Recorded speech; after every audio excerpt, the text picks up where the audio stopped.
I got just one thing to say. Sal, you're going down. We're really excited to be competing with our fellow pirate hackers. You know, they're such an amazing team. We love them to death. They're always... Alright guys, I'm not a rapper.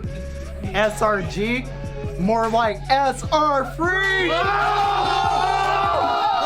I don't have a joke, but the only joke here is SRG. Like, man, our good friend Jory over there from Pirate Hackers, he's like always like the best. He's always just enjoyed our company, you know, here at Saturday Night Speedway. Yeah, but Sal, you really can't hype up Crash that much. All right, I got one thing to say. You know what that is?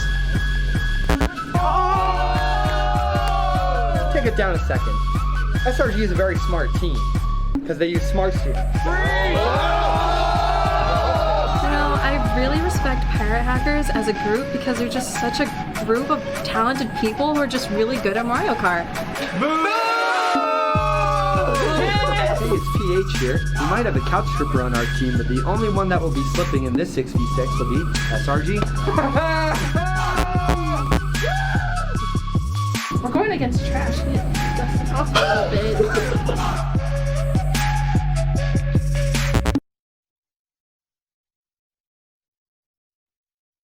Ladies and gentlemen, welcome to Saturday Night Speedway, a pre-show that we're going to have going on, a 6v6 between Pirate Hackers and Storm Rush Gaming. I am More Like It, and I'm joined here by Sir Nine. And Sir Nine, this is going to be a very interesting exhibition match we're about to have going on here. No, absolutely. This is probably the first time that we're actually having two clan members battle it out here at the HyperX Arena. And I personally can't wait. I mean, we've seen the Pirate Hackers go at it. We've seen the Storm Rush Gaming go at it. And I think now they're finally just like, you know what? Let's just settle this once and for all.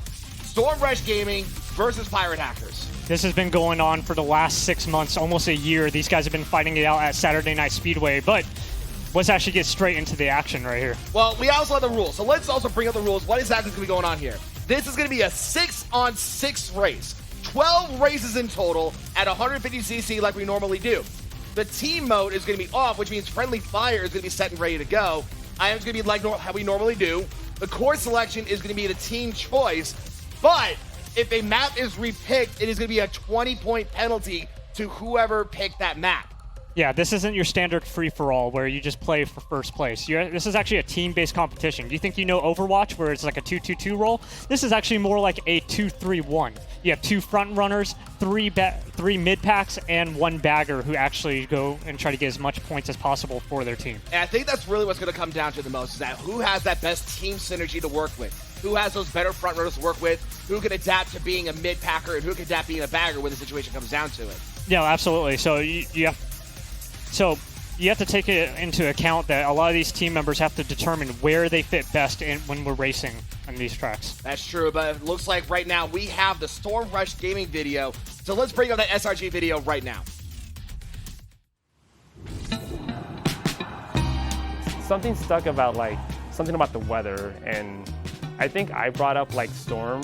We're thinking of esports, we're thinking of going in, storming in. I just stuck about Storm Rush, and from there the gaming part got added in. Supporting SRG is probably one of the most gratifying things as a team member in the audience, because I can sit back and I can watch all my friends just completely destroy the competition. Sal is probably the head honcho. He's the one who started this whole thing, and it was just based on something he was very passionate about. And I think that's how he was able to gather such a strong, close group of people to make the dream happen.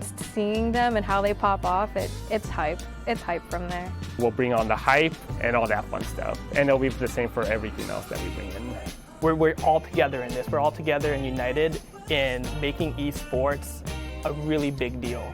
We just all seem to have this really big bond of closeness that we all just seem to work well together. Storm Rush Gaming has definitely helped me out to be a better player. When it comes to tournaments and competitions, at first I was really timid because I was super new. I didn't really know anyone, and for maybe the first 2 or 3 months of going, I was really nervous to get up on stage. But After I kind of got a hang of the ropes and I got to know a lot of people in the community, they made me feel super welcome. And from there, it got really easy. What I'm learning from SRG as a leader is applying to the real world. That's the takeoff. All those experiences, I'm able to put it in my portfolio. We're all passionate about video games, and we like to share that with the world, and we like to share it with each other. I just love the community, and I plan to stick around. As a gamer, I'm happy that I'm able to participate in esports and just gaming overall, because it's hard to do that as an adult, you know? Our staff, like they're always just supportive. One of them specifically is working on a lot of our merch that is going to be coming out soon. I'll just say I'm really looking forward to this crew match that's happening on February 29th. I think it's going to be a really fun time. I'm just very happy for the opportunity to play against a really top team. Now, we are the wild cards in this case, but they should not underestimate us. We still have a pretty good team. And also, hashtag Geronimo sucks.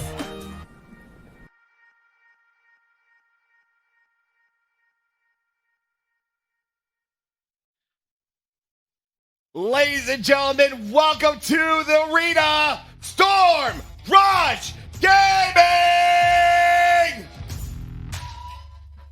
And representing SRG tonight is going to be Mario Party King, Tinskew, Dancing Parrot, Darth Link, Kev Furin, and Sports Joey!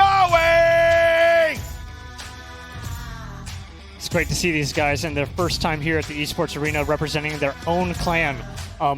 The biggest thing I want to talk about right here is your shot caller here tonight is going to be Mario Party King. He's the one in control of this 6v6 match. He's the one calling every shot for his entire team, the baggers, the mid-pack, and the front runners. At the same time, we also have some very formidable people in SRG. Tinskew is probably the best example of that. She has been running rampant lately. She's been starting to make it to grand finals more and more consistently. So I think she's going to be one of the better runners that we're going to have in SRG tonight. Looking at the lineup here, I actually like their front run pack a lot. You got Mario Party King and Tinskew. Both of them are finalists, like you said. So I don't see any issues with them handling the front of the pack. You got Sports Joey. He's going to be your bagger, actually. And that's actually really cool because I know Joey does really well with those lightning shocks. So I know he'll be able to help his team a lot. What I am worried about is your mid-pack. You got Dancing Parrot, Kafurin, and Darth Link. Well, to be fair, I was actually watching Dancing Parrot when he was practicing, and it looked like he was actually starting to adapt not only to the mid-pack, but also to being a bagger. So it sounds like it might be a mixture, he might be a mixture of a hybrid. So a bit more of a mid-packer and also can back up as a bagger in case things happen. Yeah, absolutely. And when you're taking a look at this mid-pack, you got to remember the opposite side because you're going to have to deal with the likes of Geronimo and Kiro, who are actually mid-packers, but we'll get to that in a second. That's very true. And speaking of the Pirate Hackers, let's see what they have to say about SRG. Let's bring up that video. Ground up, build something new, and for us it was just more about making a statement, proving that the Vegas scene has a great variety of players that are very skilled. So I said, you know what, it doesn't matter what the name is. People like the term PH. Let's, we could call ourselves the Pirates for all we care. And then we realized we had to kind of scale that back a little bit and say, well, we can't really go by that name. It's not really marketable. So let's go with Hackers. To me, Pirate Hackers is just a group of friends playing Mario Kart together. It's family with a PH, which I guess you could say that works. Lots of teams have struggled to stay together and be positive at all times, not just get super toxic. You don't see that in Pirate Hackers. Everyone gets along. As a member of Pirate Hackers, it makes me feel like I'm actually part of something bigger. We're not in it for money, we're not in it for that, but we just love to play Mario Kart. Mario Kart, I would say, was the choice of our clan because that's where we all started. At its core is really chaos. Pirate Hackers got founded, I guess, by a few of us. Before, we were in a MKU clan called Horizon. And we wanted to create our own competitive team. Everyone got tired of Horizon being toxic, so we made Pirate Hackers. Yeah, I mean, Pirate Hackers is just, it's super cool. We're like super accepting. We're just trying to be like kind of, all inclusive. We have players from a wide variety of backgrounds, wide variety of genders, orientations too. And really what's really cool about it is that our goal is, to win and have fun. I started playing Mario Kart when I was like 2, Mario Kart Wii, and my dad's always been better than me at it. Going from really 5th ranked after week 20 to being able to keep up with everyone here has definitely been thanks to all of the practice I've been able to get. It also has gotten me playing with higher up people that like know how to play the game, like D1 veterans. In the Mercury Deluxe, I'm always beating him. Yeah, I think for us, it's just kind of, trying to gain notoriety. I think the biggest thing that we can do more is help the scene grow with these other tournaments. So having a presence in Genesis, having a presence at Combo Breaker, and some of the other tournaments that are going to be announced pretty soon. The Mario Kart community has really helped a lot of the kids and adults grow. The growth that we have here, not only on PH or SRG or any of these other teams that are coming out, but the Vegas scene as well, is just proving that they can hang with these top competitors. Pretty amazing place to be. So thank you. Thank you for that. Storm Rush has to be ready for their upcoming battle because we're Pirates, we've handled worser storms than Storm Rush.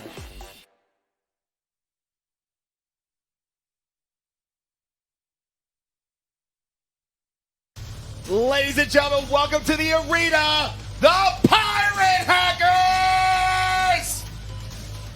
And representing the Hackers tonight are going to be Knight, Pirate, Kiro, Sneaks, Geronimo, and last place for life!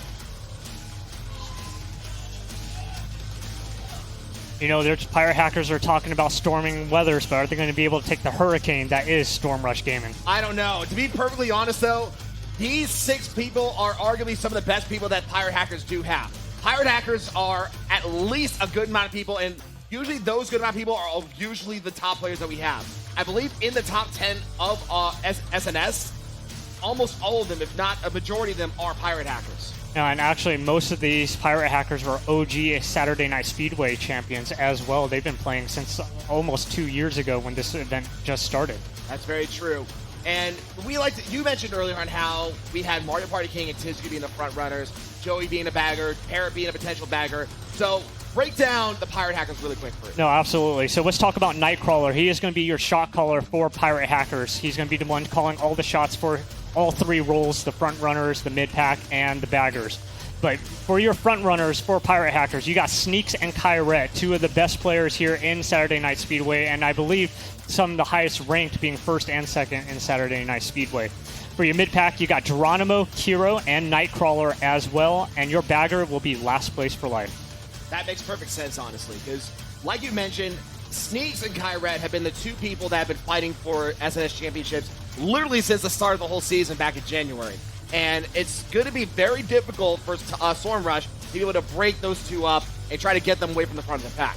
Well, I mean, take a listen to this, because Nightcrawler is your shot caller, but he's actually a mid pack, while Mario Party King on the opposite side is your shot caller, but he is a front runner. I think that's actually a disadvantage, because if you think about it, if you're always in the front, you can't see what's behind you. It's significantly harder, while Nightcrawler is able to float between the back and the front easier. I think Knight has a lot of versatility on him, so I think that's probably the best word to describe it, is that Knight, I've seen him be able to front run and do a great job, doing mid-pack still do well, and even Bag is still be able to run things really well. So I think because of that, I think Knight has a bit more leadership skill to work with when it comes to controlling how Pirate Hackers can formate versus Storm Rush with Mario Party King. No, exactly, because when I was talking to the team before this matchup, I talked to Nightcrawler, I asked him, what is your role? And he's like, I'm a floater. He didn't say I am specifically a mid-pack. He's going to stay in mid-pack, but he's a floater, which means he's able to play all 3 roles. So whatever his team needs, whatever track it is, he can adapt easily. When I talked to Mario Party King, he was flat out, I'm the front runner. That could be a bit of a problem. We'll figure it out, though. And we see the roulette is about to start on the first race, and it looks like it's going to be Electrodome. And I saw a lot of SRG complain because get a little small groan, because I guess they didn't want Electrodome, because I think on their side it had Sunshine Airport. Electrodome is a difficult track for 6v6, just for the fact that in the second half of the track, it actually splits off into 2 different paths. So while it's 6v6, it turns into a 3v3v3v3 almost. That's very true. And right now on screen is the shot caller of the Pirate Hackers, Knight. And you see here, he's doing exactly like you mentioned earlier. He's floating, he's going to stay in the middle of the pack and wait until he needs to move around. What sucks about the most important part about being a mid-packer is you have to have items. Your job is to make sure back stays back and front stays front. And the fact that he got screened out of his item, he's not able to help his team right now, but you can see him calling his shots right now. He's also see that he still managed to get a double item box. Unfortunately, not really much to control the front or the back. Getting some mushrooms, but at least he can still maintain being in a 6th or 5th or 4th place area. Yeah, Knight's pretty much just keeping track of what items he's getting and trying to keep everyone in mid-pack. He's not going to be able to affect front-pack too much. That's true, and it looks like right now he is in second place. What's interesting is that right now Kyron's in first place, but also he's got, so is Geronimo. And if I'm going to guess that AXLV L8, that's going to be Tinsky also front running for the SRG. So, taking a look at the map right here, you got a lot of front runners in the front, and they're for Pirate Hackers. So Pirate Hackers is doing good for the front of the pack. Mid-pack looks like they're still tied with Storm Rush Gaming, and the back of the pack you won't see any crazier items until about the end of lap 2. And you see right here, Geronimo's currently in second place. Right in front of him is Kyret. So usually in a free-for-all style, SNS style competition, if you're in second place, you're going to start throwing items at first place. But in this case, Geronimo's kind of playing defense. He wants to make sure that Kyret can maintain first place. That way, the overall team still has a great amount of points at the 12th race. No, Geronimo's kind of like the beater in Quidditch. He's here to make sure that Kyret gets first place to get those bonus points, because first place gets a bonus 5 points compared to all the other places. First is actually very important in a 6v6. That's true, and also a second place. And the fact that right now, and I saw Sneaks in the rear mirror of Geronimo, right now, Pirate Hackers has the top 3 slots at least. This is going to be a great start for Pirate Hackers. They can keep this up. It's very dangerous for Storm Rush Gaming to let so many people up in the front pack. Their bagger needs to get some kind of lightning or something to be able to take care of them. And speaking of items, we have a blue shell coming into play, but I don't think it's going to affect too much of the situation, especially since Kyret already had the sound horn.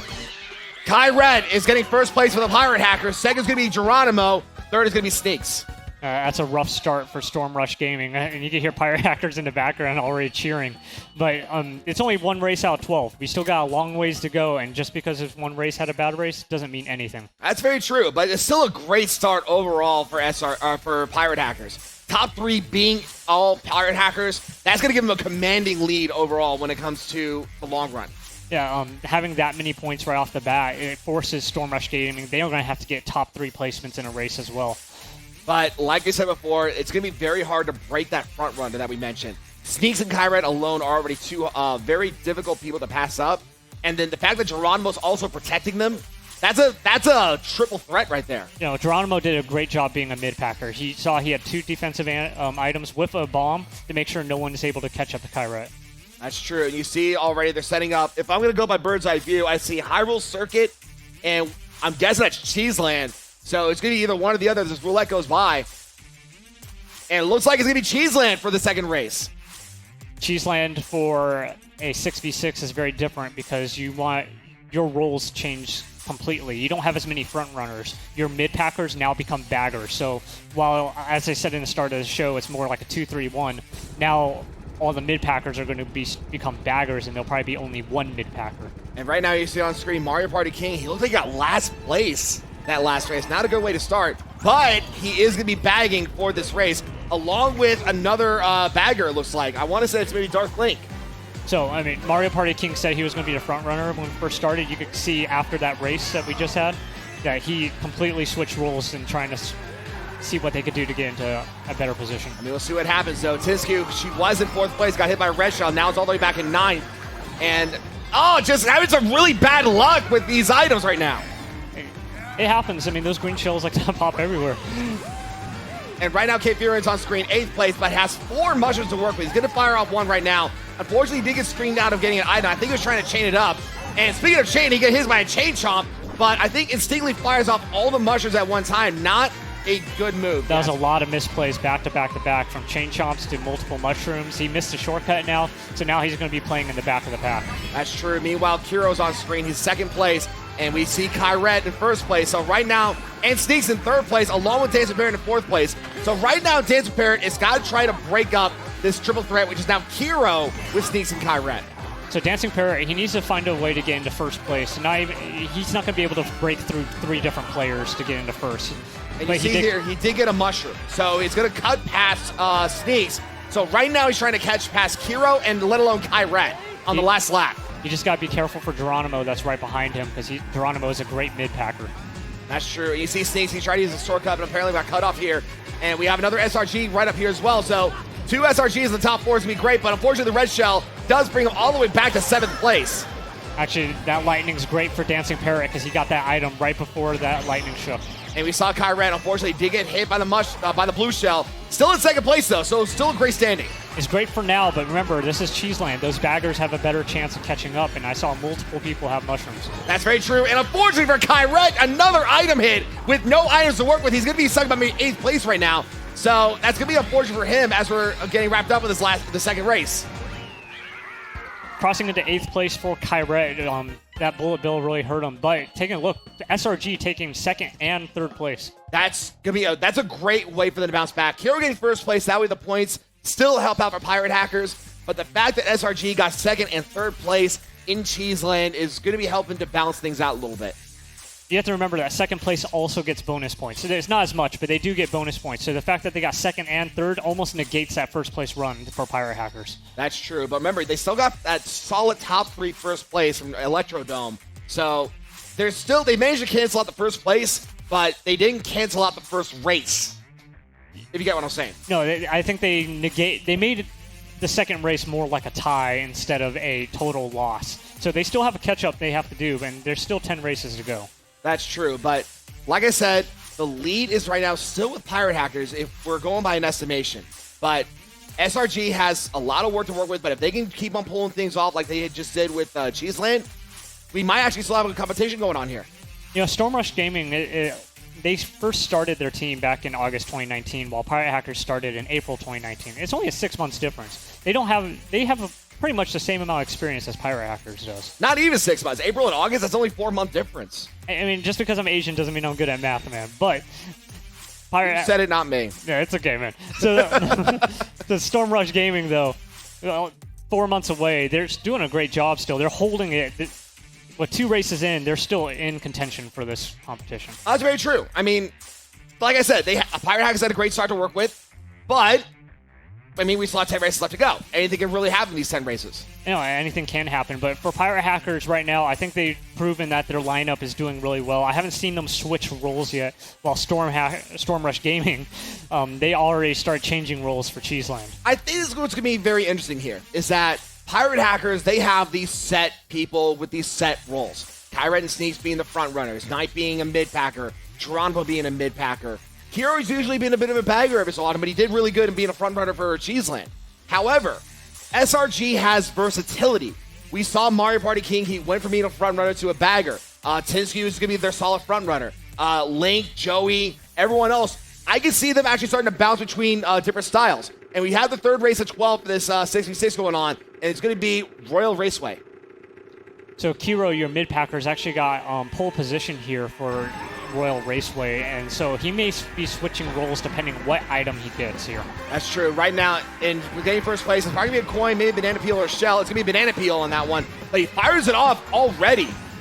So he knows that behind him was 2 SRG from 2nd and 3rd in the last race, so he immediately threw it hoping he would hit one of those 2. That's very true, and he gets double item box as well. I'm guessing it's going to be a coin. Yep, a coin and a banana peel. Meanwhile, Knight currently in 4th place. He saw Geronimo is also up there in the top 3, along with last place for life. So right now, the Pirate Hackers have the top 4 positions at the moment. Well, I mean, anything can happen still. It's only lap 1 of lap 3, and just because your baggers still have a vital role in this map. That's very true, and right now, Knight is in 3rd place, Geronimo's in 2nd, Hero's in 1st. So you see how the Pirate Hackers, again, have this very solid lock on the top 3 position at the moment. Now, Pirate Hackers, I've noticed that they're really clustered, and they always have someone behind them that has some defensive item. They're always watching each other's backs, while Storm Rush Gaming, I haven't seen them clustered together. That's very true, and honestly, Kiro was playing a little risky right there, going against, you see this HIV number 12. I believe that's Darth Link right now fighting in the top 3, trying to break up this lock. That is Darth Link. Along, we saw another SRG up there as well. So right now, it is a bit of a fight for the top 3 spots. No, that was a great shot by Kiro right there, playing his role as a mid-pack. Make sure Darth Link stays in the back, keeps his front runners ahead. And unfortunately, because of that, Darth Link went from being about the top 3 to down to 9th. So he's got to really bounce back. We're going the last lap of Royal Raceway. The hold up there, you see Kafurin with 2 other red shells right there, and he's teaming up with Dark Link. And unfortunately, it looked like maybe Kafurin was a little too close to Darth Link and maybe got sideswiped by one of his revolving shells. Yeah, remember that team mode is off, so there is friendly fire, so you can accidentally hit your teammates. And I think that could be the biggest difference between getting a high position versus getting a low position. Because if you accidentally hit one of your teammates, that can really cost a lot in the end. And you saw the blue shell was going to hit Geronimo, but he actually got hit by, it looks like maybe a partner's green shell. That way he didn't get affected as much by the blue shell. His teammate or his opponent threw a red shell at Geronimo, which made him dodge the blue shell. Well, regardless of Geronimo gets first place, second is going to be Knight, and then third place is going to be Sneak. So again, Pirate Hackers are retaining the top 3 slots. Top 5 slots! You know, Storm Rush Gaming, starting to remember what it was like in the first ever team match back over a year ago, where there wasn't really any clans. It was just 6 members playing against 6 members, and it got really toxic really quick with most of the Pirate Hackers on that match. That was a dominating performance right there. The fact that top 5 was all Pirate Hackers, that's going to put them in a commanding lead against SRG right here. You gotta remember that Pirate Hackers is fighting for a D5 position in the Mario Kart Central Series. So they've done this before. They have played team games all the time, so this is nothing new to them. While Storm Rush Gaming, they're not new. This is very new territory for them, playing clans instead of free-for-alls. I think, because you made up a good point right there. What I was thinking is that, like you said, Mario Party King, Tinsku, Parrot, Joey, Kefirin, Link, they're all great individual racers. But as they're fighting as a team, I don't think they have that teamwork and that synergy that Pirate Hackers really do. You know, team play is very different. It's not normally you could throw items when you want to, but like for example, if you're a bagger and you have a triple mushroom, sometimes you want to hold it because you could use that mushroom to touch other of your teammates and boost them as well. So while you only have 3 mushrooms, you could boost your team indefinitely if you think of it like that. That's very true. I mean, like that's where the teamwork part really comes in. Because usually when you're playing individually, you think on the items and how they affect you and maybe the opponents around you. But when it comes to teamwork, like you said, having triple mushroom to work with, or having having other items to work with and try to get off your opponent's team, that really makes a big difference. And race number 4 is going to be autumn-style Animal Crossing. So you got our Kyra already bagging, but one thing I was watching is that I think that Sports Joey on Storm Rush Gaming is bagging a little too much. He's having too much distance to be effective with his team. Yes, you want the lightning shells, the blue shells, and get all the good items, but you need to be able to help your teammates as well. That's true, and you saw right here, Kyrad is bagging. He did get a star and a triple mushroom. He's firing off right now, and again, triple mushroom is star, as he's right now in 11th, 10th place, just trying to catch up to the front of the pack. Now, I'm not too worried about Kyra. He's known for being able to make it back to the front of the pack in his solo play. But I'm looking at the mini-map right now. You see that blue Yoshi. It's just too far behind, in my opinion. I believe that's Sports Joey, like you mentioned, right? Yes. So, yeah, like you said, Sports Joey definitely needs to catch up. Maybe bagged a little too much, like you mentioned. I think that could really weigh down SRG if this happens too many times. Yeah, I mean, you got to keep up with your team. It's kind of like cross-country, where you get more points for staying clustered together. In team racing for Mario Kart, you want to stay closer together to either benefit each other or defend each other. That's true. You see right here, Kyred's in 5th place after bagging really well. Knight is right now on the screen in 2nd place. And you see, I believe one of those Yoshis, I believe it's last place for life. It is last place for life. So right now, Pirate Hackers has at least the top 3 positions. Yeah, you got to be careful for last place for life. I saw that red shell right. Oh, great shot. Oh!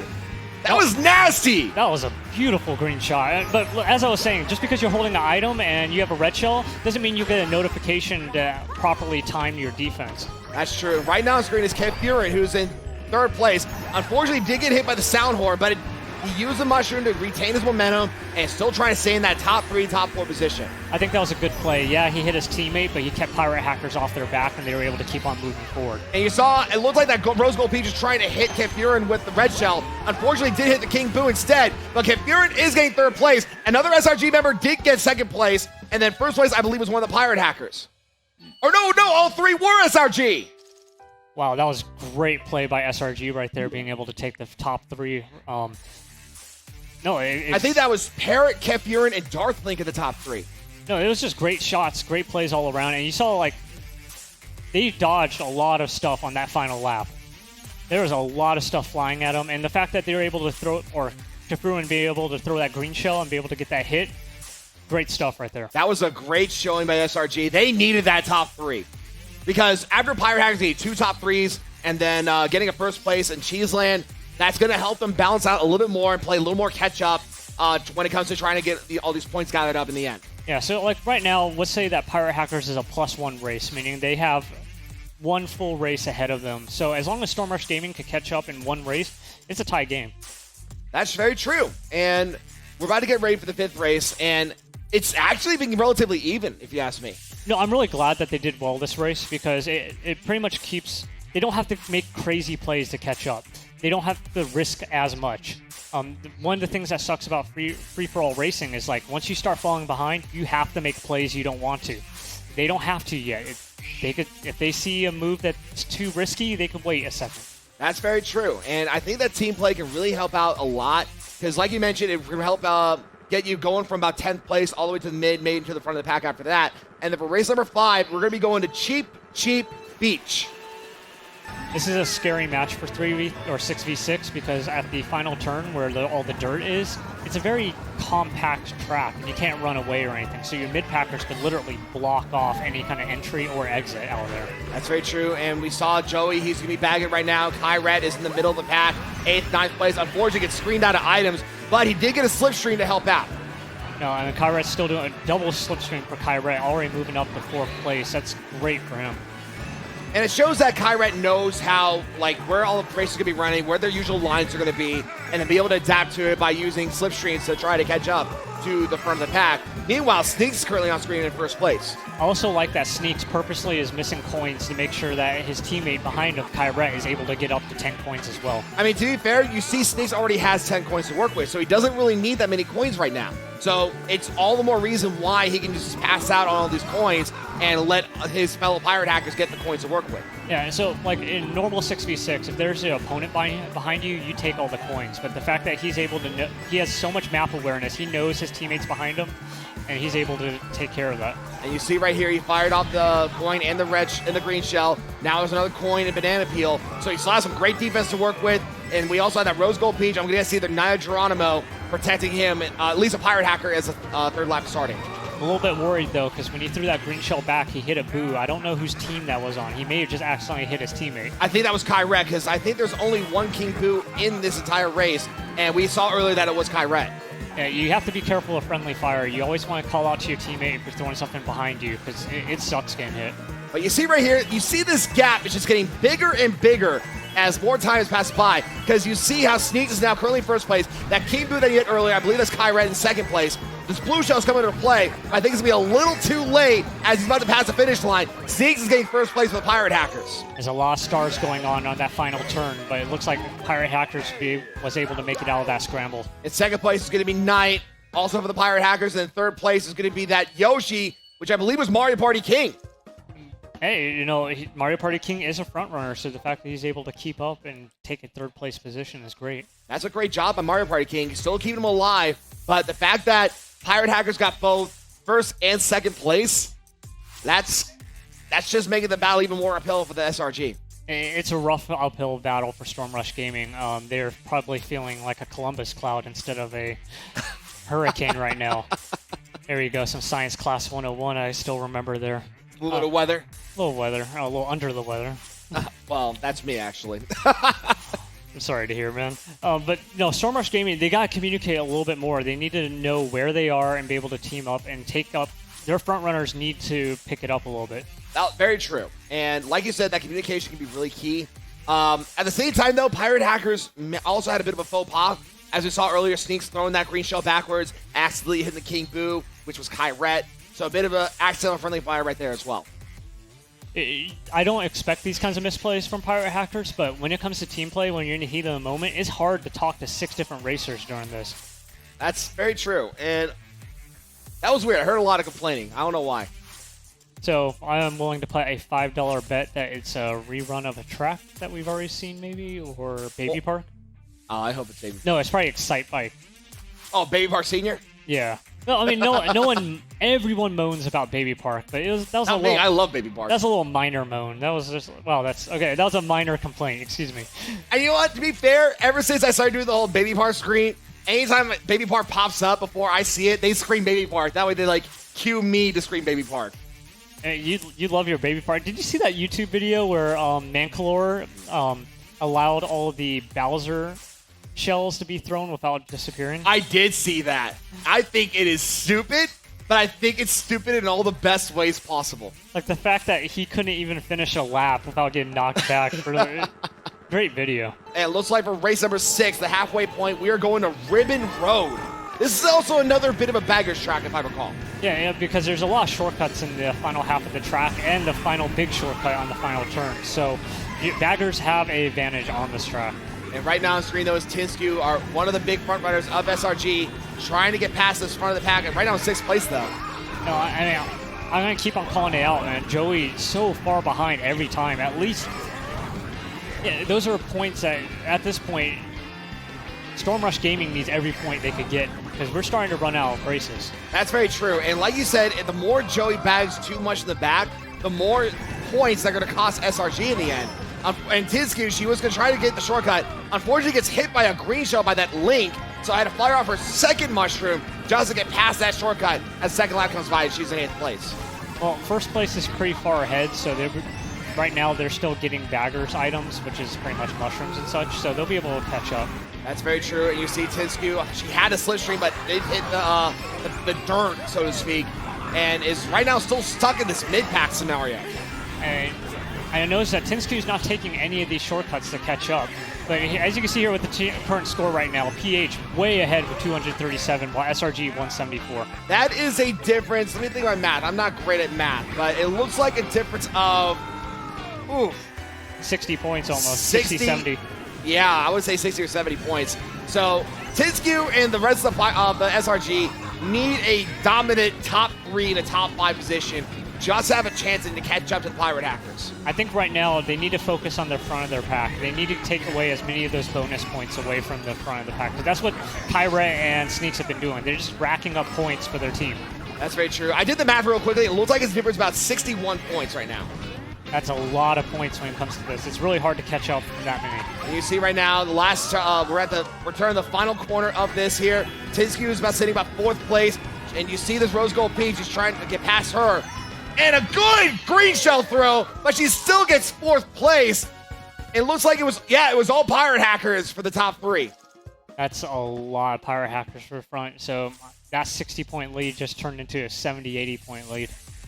That's not great for SRG. And it looks like the top 3 slots, if I would have guessed, it was Kiro, Kyret, and Sneaks. Well, Pirate Hacker said they're going to rough the weather, but there isn't any weather to be shown tonight. I guess Weatherman just really predicted the weather wrong at this rate. The weatherman must have been from Colorado. If you don't know, Colorado is notorious for having weather completely wrong, just because they're in a mountainous region. Oh my god. Oh my god. Sir 9, I don't know what to do with you anymore. I don't know what to do with myself. That says a lot right there. But, you know, Storm Rush Gaming, there's still about 6 more races to go. They still have a chance to catch up, but they need to reel it in and start talking to each other. Absolutely. And it looks like the top 5 overall are all Pirate Hackers. So it's not just them winning, it's them dominating right now, which is ridiculous. It's just so many points to catch up, but, I mean, this isn't the first time that Storm Rush Gaming has had a bad night. I mean, you said it better. You said it best right there. I mean, they've always had, like, a bit of a bad night, and hopefully this won't be the start of it, because, remember, we still have SNS, the actual SNS, coming up right after this exhibition. No, I mean, maybe it's a good thing for Storm Rush. Maybe they're trying to wear Pirate Hackers down so when the actual show starts after this. It looks like for race 7 it's going to be Baby Park! This is actually great for Storm Rush Gaming because you have no idea who's getting first or last. You're shuffling into the Uno bag and you're picking whatever, you're throwing every draw 4 at your opponent. You don't know what you're going to get. Oh my god. Of course they had to put Baby Park in the team races. I love you guys whoever picked it. So for those of you that don't know, let me describe Baby Park. Baby Park is the 7 laps of chaos. And we saw Joey unfortunately get suffered by part of that chaos. You love this track, man. You absolutely love this Damn track. right I do. I mean, nothing wrong with that, but hey, take a look here. You got some individual scores here, and Sneaks and Kiro holding the front of the pack, and D. Parrott is being the anchor for Storm Rush Gaming. And we also have Knight in 4th place, Kyrat for Pirate Hackers in 5th place, Darth Blink in 6th place, Geronimo 7th place, Tinsku 8th, MPK in 9th, Kev Furin in 10th, Last place for life is the lowest pirate hacker we have on their team at 11th, and Joey is in the back of the pack with 14. It scares me that Mario Party King is so far behind. He's the shot caller. He should know where everything is. That's very true, but it looks like it's going to be very unfortunate. They really need to catch up. Kyrie gets hit by a fireball, but bounces back with the mushroom. Last lap, and last place for life, really balancing out that 11th place from earlier, gets first place. Second is going to be Sneaks, and third looks like it was Kyrie. You could tell that this was a shuffled back because last place of your life is your bagger getting first place. But no, last place of life definitely needed that because now it really balanced out all the points distribution between everyone in the Pirate Hackers. Because like we mentioned before, last place of life was 11th place overall, last place on his team. So fitting for his name, but it helps out. I mean, he's the bagger. He's not supposed to get a lot of points. His job is to hit people. And he did hit people. He hit people enough to go to first place because Baby Park. I mean, so right now, Storm Rush Gaming, I bet you right now, they already got Baby Park picked. They're probably picking Excite Bike. They're picking every track that's super chaotic. Tracks. Yeah, so you're going to see stuff like Moo Moo Meadows. Cow Meadows. Cow Farms. Just cows are adorable. Yeah, those cows are pretty cute. Those are like Animal Crossing style cows. They remind me of Harvest Moon, if you remember those. Oh, yeah. I love Harvest Moon. Man, how many people are old enough for Harvest Moon? Oh, I definitely am. Man, I bet you all these kids probably only know Rune Factory or something like that. Oh, my God. Yeah, probably. Hey, Rune Factory's still good. It's still a good game. But if I'm going to guess right now, the difference of points between SRG and Pirate Hackers, it's got to be well over 80. Oh, it is reaching well over 80, not even 100. Dangerous levels for Storm Rush Gaming. But here we are on Yoshi's Circuit. I bet you this is a track that Pirate Hackers chose because it's very technical. I mean, you said it best right there. This also is a bit of a fit good for baggers. So we also see, 3 baggers in the back. One of them being Joey, who's the light blue Yoshi in the back right there. Meanwhile, last place of life is the other light blue Yoshi that we have in the front of the pack here. Which is questionable because I thought last place of life was a bagger, not a front runner. They may just switch positions. They just realized that last person for life is scoring more points, so use them. So right now, the Pirate Hackers have 341 points to SRG's 230 points. About 110 points, give or take, being the difference. I mean, this is worse than like a state election at this point. It's so many points ahead. And right now, last place of life is still in first place. Gets second lap, but has as much as going to cut the waterfall shortcut right here. And just a great performance overall for him right now. Last place for life. That's great front running to have a mushroom and be able to take that cut because it forces everyone else to get those bagging items. And you see also a great hop, no item shortcut, hopping over the piranha plant, not having to worry about swerving left and right. Last place for life, this is definitely one of his tracks to work with. Meanwhile, Kyrez in second place. So you also see he's holding that red shell, making sure that no SRGs can get past him. Because if they do, they get hit by a shell. But unfortunately, Abu does get rid of one of his shells. A second red shell gets rid of his green shell, and then he gets hit by a third red shell as the last lap starting. And stand by here because we got 0-3 here with a mushroom. He's going to take that cut and try to make a contention for first place. And it looks like right now Kyrat is still in third place. That was Sneaks currently in second place. So still overall the Pirate Hackers with a dominating top 3 performance at the moment. Man, how do you break into something like this? Like, Pirate Hackers are literally creating a fortress right now instead of a ship. It's going to be hard to break that fortress. The storm is not going to be, it's not strong to break this fortress down. Last place for life is about to be first place for the second race in a row. And it's going to be exactly that. Last place for life, getting a second first place in this team league. Second's going to be Sneaks, and third, looks like it was that Rose Gold Peach or maybe Kyrat. I can't really check. No. It was Geronimo. This is a brutal beating for Storm Rush Gaming right now. I don't think they were expecting this at all. So the real question is, what is the actual storm? Is it SRG or is it Pirate Hackers? Clearly, Pirate Hackers is invading the Storm Rush Gaming. They're just casting a better storm. No, easily. They're kind of like that pirate ship for Wind Waker. But overall, just incredible performance as for the Pirate Hackers. We're about to go to race 9 of 12, and that lead is well over 100. If I'm going to guess, over 120 points now. It's right now, in order for SRG to catch up in these last 4 races, they have to just go perfect 1st through 6th for the next 4 races. Yeah, I think what this shows is the high skill cap for team-based play. It is not as RNG dependent as a free-for-all. No, there's a lot of teamwork to really work with here, and it looks like for race number 9, it's going to be Water Park. Well, like I said, they're choosing easier tracks because they have, like, Storm Rush Gaming needs as much help as they could get. Absolutely, and you see right now, Kiro's on screen, 5th place. It was about maybe 10th or 11th that last race. So it's really interesting because now the point distribution is starting to balance out between all the members of Pirate Hackers. Yeah, at this point, I think Pirate Hackers is just kind of like sharing the wealth, just like any other captain of the ship would share his booty. And right now we have the individual scores. Sneaks is in first place with 88 points. Kyret is in second with 68. Third is Knight and Denton Parrott with 65. So the top 3 is mostly Pirate Hackers, and a tie with Denton Parrott being the highest one for SRG. 5th is Kiro with 61. Last place for Life jumped from 11th all the way to 6th with 59 points. 7th is Geronimo with 55. MPK is 8th with 49. 9th is Tinsky with 44. 10th is Darth Link with 43. 11th is Kepura with 37. And the last place is Joey with 23. So we see that from 8th down is all SRG. The only person really putting in work right now is Dancing Parrot, who's currently in 4th place. A tie for 3rd with Knight. I never thought that D Parrot would be the one holding the clan together, because when I was talking, I thought that Mario Party King and Tinsky were going to be your front runner. I was going to say Tinsky. Undeniably, I thought it was going to be Tinsky, but Dancing Parrot has really been surprising us lately. No, I can't wait to see him after this in his little free-for-all matches. I mean, that's very true. Right now, the last lap of Water Park, and we see that Kiro and Sneaks are right now in the top slots. What I love, though, is that Kiro lets Sneaks get first place because he has that sound horn in case anything worse comes by. That's just great teamwork right there, and when you call out your items, you're able to make those kinds of transitions. You also have Knight currently in 2nd place, has a banana to work with, has that defense to work with, so he's going to be protecting Sneaks. Sneaks is going to get in 1st place, 2nd is going to be Knight, and 3rd, it looks like it's going to be, I think that's Kyret.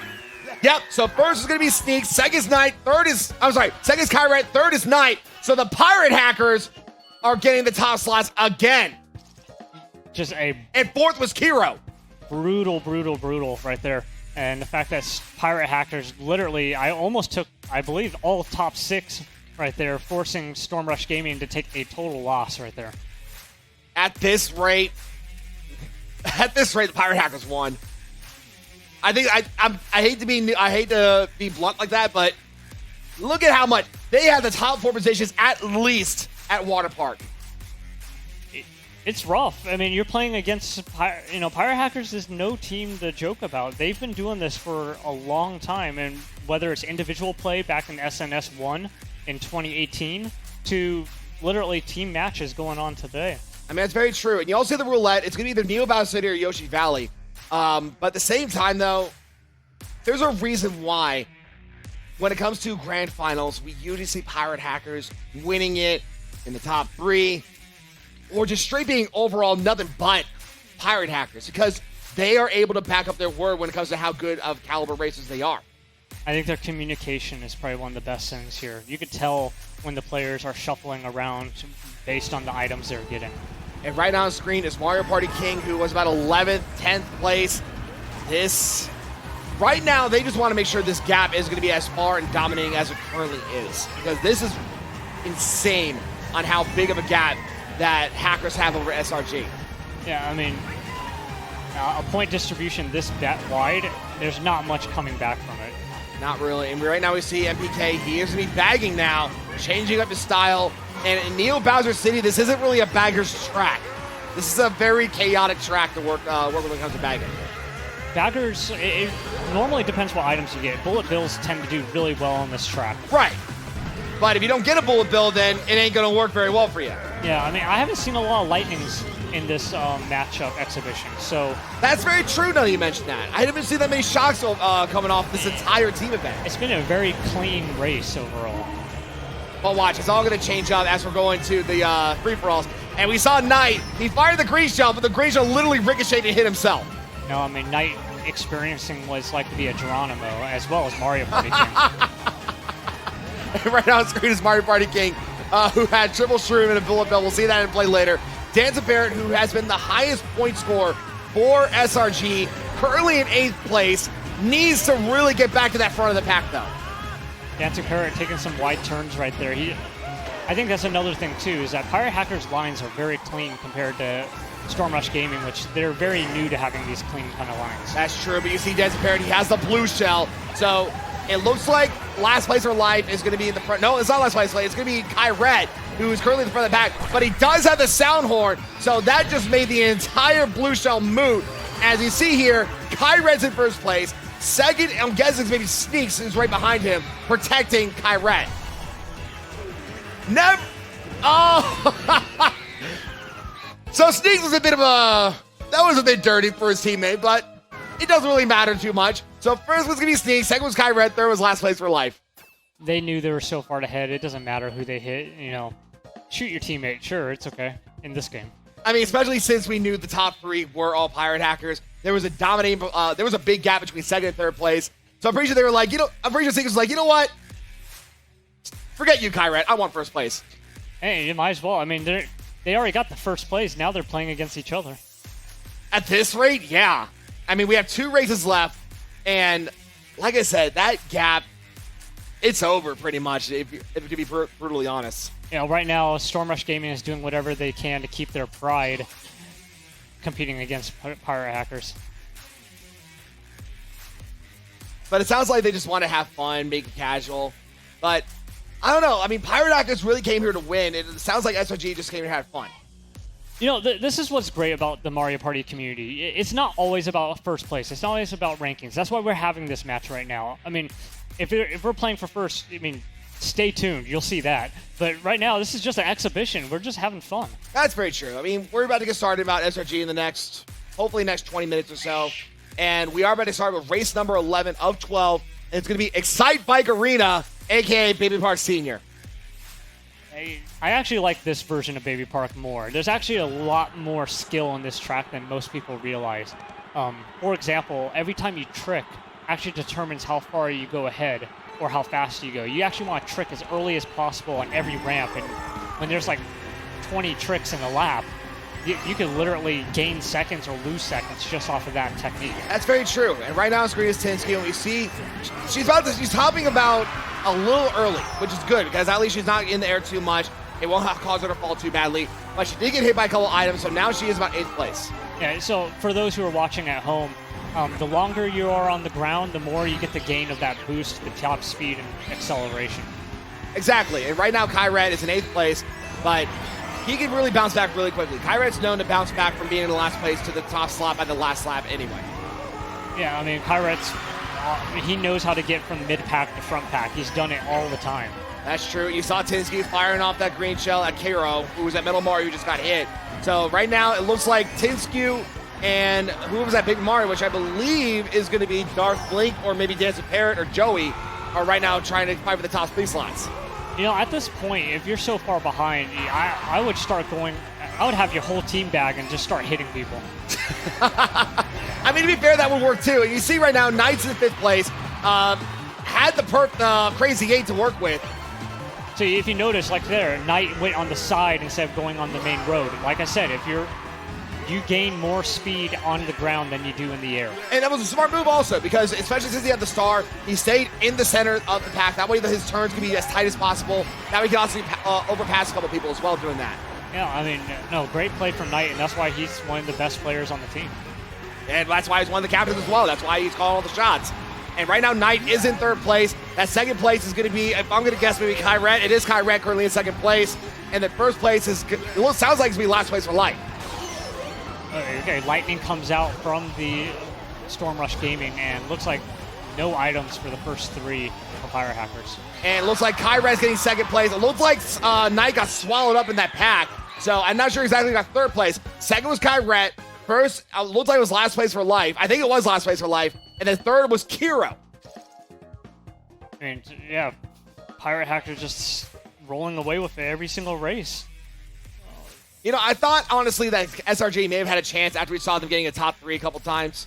But, yeah, that gap, it's just a gap now. It's just a hole. I mean, I'm staring at the Grand Canyon right now when it comes to score placement right now. I don't know. I think the Grand Canyon is smaller compared to this gap that we got. I mean, In the end, though, I mean, it's great that these teams came together from SNS. I mean, SNS originally started as a free-for-all, and the fact that these guys are creating training teams, essentially, and competing against each other outside of Saturday Night Speedway is really cool to see. That's very true. And the last lap of this exhibition match is about to go into play. I see a lot of Cow Farms. I see N64 Rainbow Road. It is N64 Rainbow Road for this last race. You know, it's so fitting to have Rainbow Road as our last race for our exhibition. This is the race where dreams are made or dreams are ruined. And N64 Rainbow Road is also part of a special section where it literally is section-based. It's not focused on laps because thankfully if it was like the old 64 N64 Rainbow Road was, this would be like a 6-minute track. But this was section-based, so it's going to be Section 1, Section 2, Section 3, and when the last section is done, they're literally going to be right back at the start line. You know, they did a great job remaking this track, because I remember back in the Nintendo 64 days, this race would take 5 to 7 minutes. It was painfully long. This one's nice, quick, and that trumpet solo and the music is just so solid. It is aesthetically a very pleasing track to look at. I can definitely agree with you on that here. Knight currently on screen in second place. I see last place of life right now in first place. So we see that teamwork and that synergy working on with all the pirate hackers right now. You know, if I was Storm Rush Gaming, I'd be actually kind of mad at last place for life because he was a Storm Rush Gaming member. That's very true. I was wondering that as well because it looked like at first SRG, last place of life was SRG and pirate hackers. But now it looks like he's just straight pirate hackers. So you know there's a lot of betrayal going on, a lot of vengeance for the SRG. So, I mean, obviously pirate hackers playing a little bit dirty and stealing away one of their team members. Arguably one of the best team members also. As we're seeing, he's gotten at least 3 first places in this team event right now. Yeah, I mean, a great steal from pirate hackers, but Storm Rush Gaming, they're probably going to be having a little chat after this exhibition. I mean, can you blame them though? I don't blame them. And right now, Darth Link is in 5th place, gets hit by fireballs, but throws up a bomb. Meanwhile, Geronimo is currently in 4th place. We also see that Morton, who's one of the, I think that's Knight, currently in 3rd place. And look at it, the top 4 are pirate hackers. First is Sneaks. It looks like 2nd was Knight. 3rd or 4th is Geronimo. And 3rd was last place of life. 4th is Geronimo. You know, it's going to be a long time until we see another clan be able to take down the pirate hackers after this exhibition. I mean, hopefully with the Powerpuff starting to really start getting built and developed, they could potentially be the team to really go after. But as good as they are individually, they have to start really working on the teamwork. And this was just a showcase of teamwork for the for 66 Mario Kart.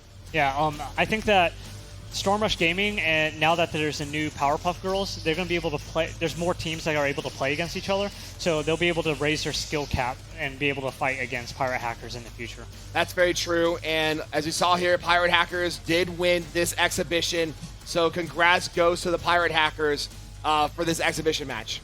I mean, great job for both teams being able to come out here and play their very best. It was an honor to be here.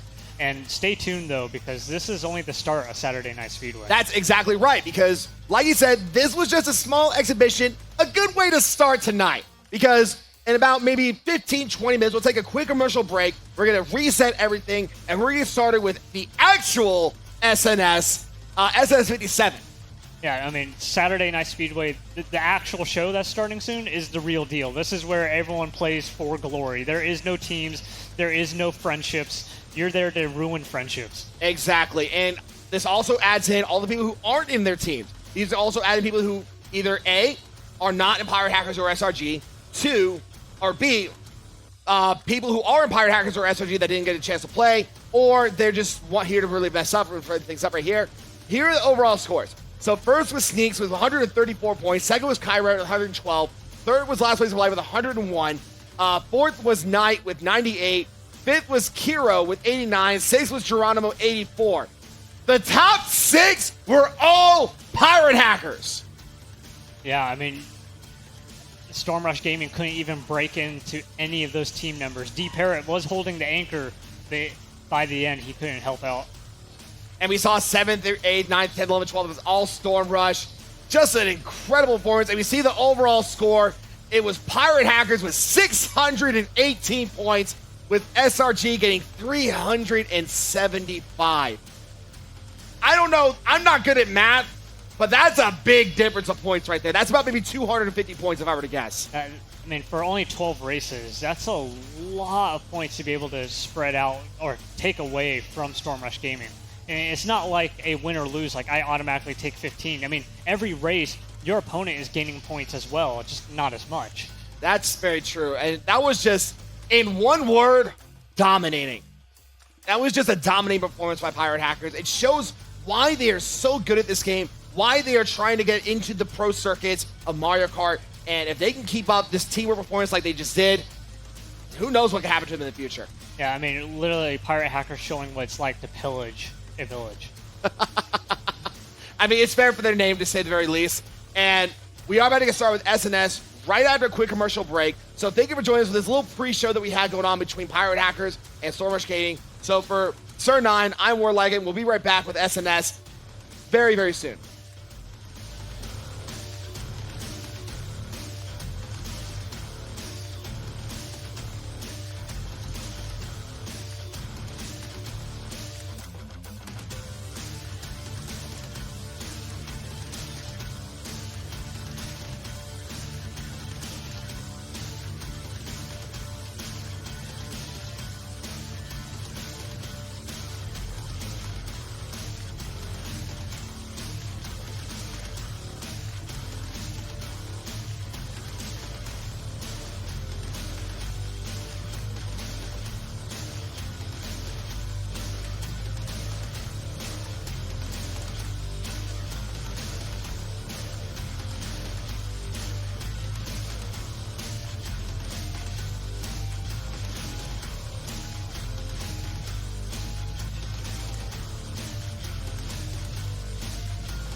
Ladies and gentlemen, welcome to Saturday Night Speedway, brought to you by Findlay Volkswagen. For honest, reliable service, look into Findlay Volkswagen at the Valley Auto Mall for your car shopping needs. I am War Lycan, joined here by Sir 9 for Saturday Night Speedway number 57.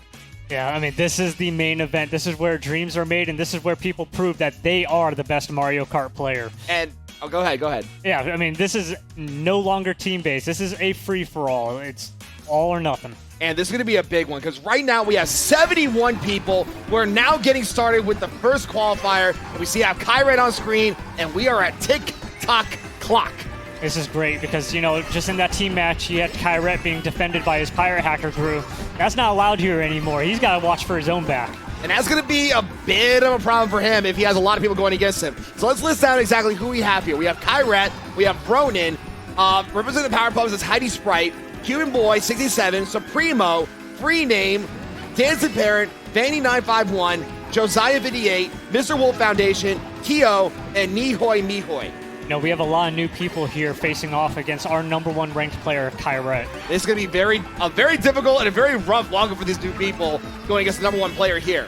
It's going to be a new gameplay for a lot of these new players. Kyret's so far ahead of the group, a lot of these players are getting mid-pack to backpack items. And we have Dancing Parrot on screen, who's second place. Unfortunately, did lose his sound horn to the boo. But right now, he's trying to pass up Kyret. Yeah, I mean, with only a red shell, he's not going to be able to do much right now. He's going to have to wait for the next set of item boxes. That's true, and right now, about to get into the last lap. Dancing Parrot has that red shell to work with. Blue shell is coming into play, though. You know, he's going to, if Dancing Parrot does his right, he could chain that red shell after this blue shell. He may be able to stop Kyret. And the blue shell comes into play. Kyret does get hit by it, and I think he's going to be holding on to that red shell in case anyone that's behind him tries to pass him up. Or maybe not. And a shot comes into play also. A lot of stuff just happened right there, and Kyret, now, luckily he's on the cog, so he'll be able to keep his speed moving into this final 2 turns. And he fouled with a single item box. I figured he was going to go for a double item box in this scenario. You know, I think that was just a misplay by Kyret, but he's so far ahead, he's not too worried about what's going to hit him. I wouldn't say that, because you see someone's right behind him. Kyret does get first place, though, so a great start for Kyret. For this right here. Second's going to be Free Name, which was actually Funny Name, who just changed his name up again. And third was Dancing Parrot, who did also a great job during the team play just about a little bit ago. Yeah, Dancing Parrot playing as the anchor for Storm Rush Gaming in our exhibition, showing that he knows how to play free-for-all. Absolutely. So, like I said, great start for Dancing Parrot, a great start for Kyret, and Funny Name also doing a great job as well. And Go ahead. And we have Sprite currently on screen, dancing away. I guess she has having a great time. So Sprite's one of those new people as well. She is the Powerpuff person that I mentioned earlier. She represents Powerpuffs. She does voice acting on the side, which is really cool. And she's actually a former Smash player. So now she's jumped from Smash Brothers over to Mario Kart. Yeah, I mean, we've seen a lot of Nintendo players come over to the Mario Kart scene. It's a very different scene. Yes, it is very competitive, but it's actually one of the more positive scenes as well. You'd be surprised how welcoming the people here are, even though you are screwing each other over with blue shells. And she's having a fun time as well, because she also did say that this is her favorite Mario Kart Deluxe. So we'll see how that goes. And it looks like for the second race of this qualifier, it's going to be Sherbertland. Yeah, I mean, Sherbertland is one of those classic double dash tracks, and as I said before, you got to make sure you keep track of your lines. The track's really wide, and it kind of like gives you an optical illusion of where you're supposed to turn if you want the most optimal time and on the track. And that can throw off a lot of the new people as well, because that freedom of space can really throw off when it comes to all the turns. But people like Supremo, who's our number 12 ranked player here, he's not really affected by it as badly. Currently in second place, chasing up Kyret. And you have to also remember that this whole track is on snow, so your friction for your track, your cart. The traction. Yeah, it's just so far out. I mean, it's not like your traditional Mario Kart racing. That's very true, because usually, there is a small meta when it comes to Mario Kart, and usually the better karts have a little bit lower on the traction side, but they're very well balanced when it comes to acceleration and speed. You know, that kind of sucks for Supremo losing his second red shell. He could have tried to go for first place right there. Maybe it was a good play that he was able to hold it, but, you know, we'll find out. I think right now he's just more focused on banking his second place and not having to worry too much. Oh, but he hits the ice pillar, and that does slow him down a little bit.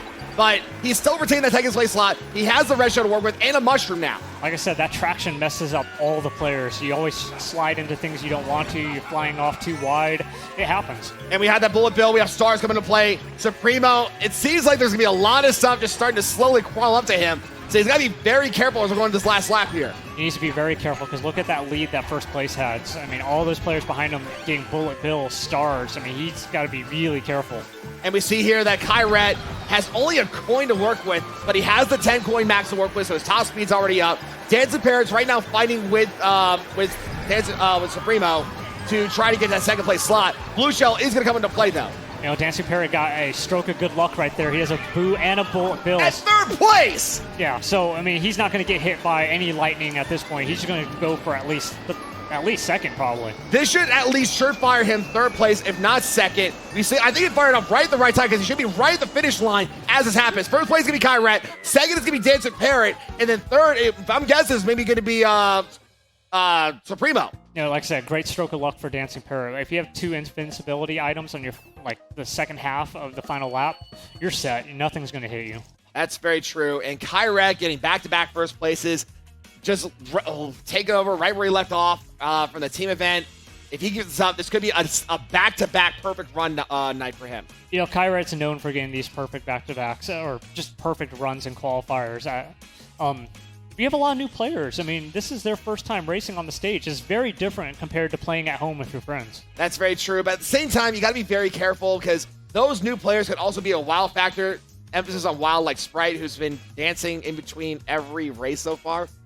So let's back up a little bit because there's a lot of people here watching. They have no idea what's going on. What the heck is this format? What are we playing for? So the way this works is that this is a qualifier style. So first, there are going to be 6 qualifiers total. Out of all 6 qualifiers, whoever has the best amount of points, the best 22 who had the best amount of points go on to the semifinals. After that, though, whoever was ranked 23rd to, I believe it was 34th, they get to go on to the second chance, which we'll do later on tonight. Then after the second chance, the best 2 of those go on to the semifinals as well. That's our 24. After that, we have 2 semifinal matches to work with. First, the best 6 from each of the semifinals go to the grand finals, and then that's it from there. Yeah, I mean, you can think of it like a 4-stage American Ninja Warrior course. The first stage, people are fighting for the best times to move on, and depending how they do, they can skip to the 3rd stage, or they get stuck in the 2nd stage, which is second chance. That's very true, and right now it's going to be Sprite on screen, 5th place. I'm not sure how exactly she's doing as far as the qualifiers go, but if she's still dancing and having a good time, then that means she's got to be doing something right. I mean, sometimes you just got to have fun and get into your groove. It's like driving in a car. You always listen to your music. You know what kind of reminds me, though? It reminds me of me back when I was down racing there. Think about it, because I was always like having my head bobbing, having my tongue out, I was going crazy, just having a fun time. And now Sprite's doing the exact same thing. She's pulling to me. I mean, everyone plays their own style. I mean, this is Mario Kart. There's not one way to play. This is surreal to look at for me, though. Is your twin? God, I hope not. I don't even know if I have a twin anymore. But right now, this is going to be free name. Currently in 8th place, but has triple mushroom to work with. Wait, go back there. Let's finish that thought. What do you mean you had a twin? I didn't say I had a twin. I wouldn't know if I have one. Okay. Kyret rocking that first place really far ahead again. I mean, these are huge leads, and it forces all the players behind them to get, like, this chaotic item bag. And we see here, Vandy, who was in 4th place to hit that item box, gets a triple mushroom. Meanwhile, the 5th and 6th place also has stars. This just shows on that dominating gap that Kyret currently has. Yeah, so for those in the arena who don't know, items are based off of distance, not position. So just because you're in 2nd place doesn't mean you're getting simple items, and just because you're in 12th place doesn't mean you're getting the best items. It's how far away you are from 1st place. That's very true. And you see right here, Kyret has a giant lead between 1st and 2nd place, and I believe that Metal Mar he just passed up, he overlapped. Yeah, I mean, Kyret is so far ahead, he's just creating chaos for every player that's behind him. That's true. Wolf Foundation, currently 4th place, had to star in 4th place. Free Name has at 3rd place a Piranha Plate and a Golden Mushroom. These are usually items you see in a mid-pack, but he's going to be getting 3rd place here. Kyret's getting 1st, and 2nd is going to be, I believe, the other horde that we saw here. You know, it's so hard to pass players when you're getting these kinds of item RNG. When someone's so far ahead, you can't get anything else. You're either getting tons of mushrooms and tons of stars, and then once you've made it further, then you're stuck against this person in the mid-pack with like triple shells. You can't pass. That's very true. And this is going to be very, very difficult to pass up because right now Kyret is 3 for 3 on 1st places. One more and he gets the perfect run for a 2nd week in a row. I mean, it is very dangerous for the remaining 11 players here who are trying to get as many points as possible because in the end, their scores are going to become, or the scores will be calculated and compared to the next four other qualifiers.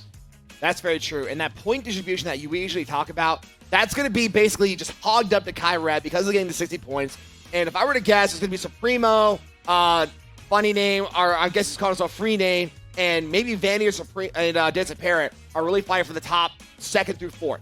I mean, yeah, so for those who are also watching, seeing in the last couple of SNSs, you want to get around 32 to 34 points. That's usually safe. Now, 32 is risking it. I would definitely try to get more points to guarantee a skip to stage 3. But, you know, in the end, as long as you're moving on, it's better than getting eliminated. That's very true. And for the last race of the first qualifier, we are going to Twisted Mansion. You know, Twisted Mansion, for a track that's so early in Mario Kart, I think is very technical. There's a lot of turns that, or I guess there's a lot of Z turns that a lot of experts are able to maneuver better than most beginners. That's very true. Supremo currently on screen. Unfortunately, does get hit by an item, so he's now back down to about 10th, 11th place. But we're just getting started. So being in the back of the pack right now, not that bad of a deal. You know, I mean, normally if you get hit on the first turn, you just kind of fall back, get some items, and work your way back up. It's just the nature of Mario Kart. That's very true, but he does get a triple mushroom to work with. He's trying to pass up this Lemmy Koopa right here and trying to get back to the front of the pack and potentially try to ruin Kyrat's side, not getting another perfect run. You know, I like how he took the left path and not a lot of players went. He could have, I would have burned 2 mushrooms and went for the double item box, but he's going to keep it and probably take this cut on the right side. Absolutely. You see here, like you said, he has 3 mushrooms to work with. He's going to fire off 2 of them right here. Now he's in 5th place, and he's right in front of this Link, who has triple banana, though. So he's going to be very careful to move around these. No, that's great that he remembered to save 1 mushroom, because there's one shortcut right here that's going to keep him in his 4th place position. Exactly, and he also has a horn to work with. He's going to fire it off, and he was trying to get people around him. Didn't really work out very well. But Desert Parrot is right now in 3rd place in the 2nd lap. Yeah, I mean, 3rd place right now. He's waiting for this next item box. He has to get some kind of shortcut maneuver to be able to get any further. And I love how Desert Parrot was able to maneuver around the banana peel and still managed to get the double item box as he was hitting that the glider. Yeah, I mean, great job dodging that. He's securing himself a safe 3rd place. That's very true. Last cover to play as well. Oh, I wouldn't say secure. He secured 3rd place for the 2nd lap. No, my bad. So I've been playing a lot of Mario Kart Tour, and there's only 2 laps. It's not 3, so I always forget. No, that's fair. That's completely fair, man. That's understandable. But right now, it looks like Desert Parrot is still trying to fight off this Daisy, which I'm going to assume is going to be Vanny, and Prename is currently in 1st place right now. This is a great battle for 1st place right now. All of them are nice and tight and packed, but who is going to get those double item boxes and move on? And we see Prename has the double item box, gets a coin banana, has to burn them both off right now, though. Completely defenseless. But I believe as long as the 2nd, 3rd place did not get a mushroom, Prename is getting 1st place. Blue Show comes in too late, and that's no perfect run for Kyrat, but he still gets 1st place overall. So Prename gets 1st, Vanny gets 2nd, and the 3rd, I believe, was Dancing Parrot. It was Dancing Parrot. I mean, great and race. 4th was Kyrat. I mean, great racing from everyone right here, but just remember, just because your placement in one race, you're not competing against the 11 people sitting next to you. It's a combined total of everyone's scores. That's very true. So even though you get a solid 30 points, like 35 points, that could still potentially put you off compared to how everyone else gets in the other 5 qualifiers that you're not going in. Yeah, I mean, you want someone in every qualifier to burn away a lot of points so that the rest of the point distribution goes to everyone else. When the race is really close, those scores are really tight, and it's really hard to be able to move on. That's very true. So it really depends on what's going to pan out in these next 5 qualifiers, because we have 6 total qualifiers tonight to look forward to. Yeah, I mean, there's only 1 rebuy tonight, too. It's a packed house here at Saturday Night Speedway. And the thing is that 1 rebuy can go away, because someone could walk in late and be like, oh, this is fun. Can I still join? And come into the qualifier. Yeah, I mean, so we could have a full house tonight. We absolutely urge that. If there's a spot open, you want to compete up here, go for it. I mean, this is probably a once-in-a-lifetime experience that most people never even tried before. Absolutely. I mean, especially if you're visiting from out of town, like, hey, you're in Vegas because why not leave here?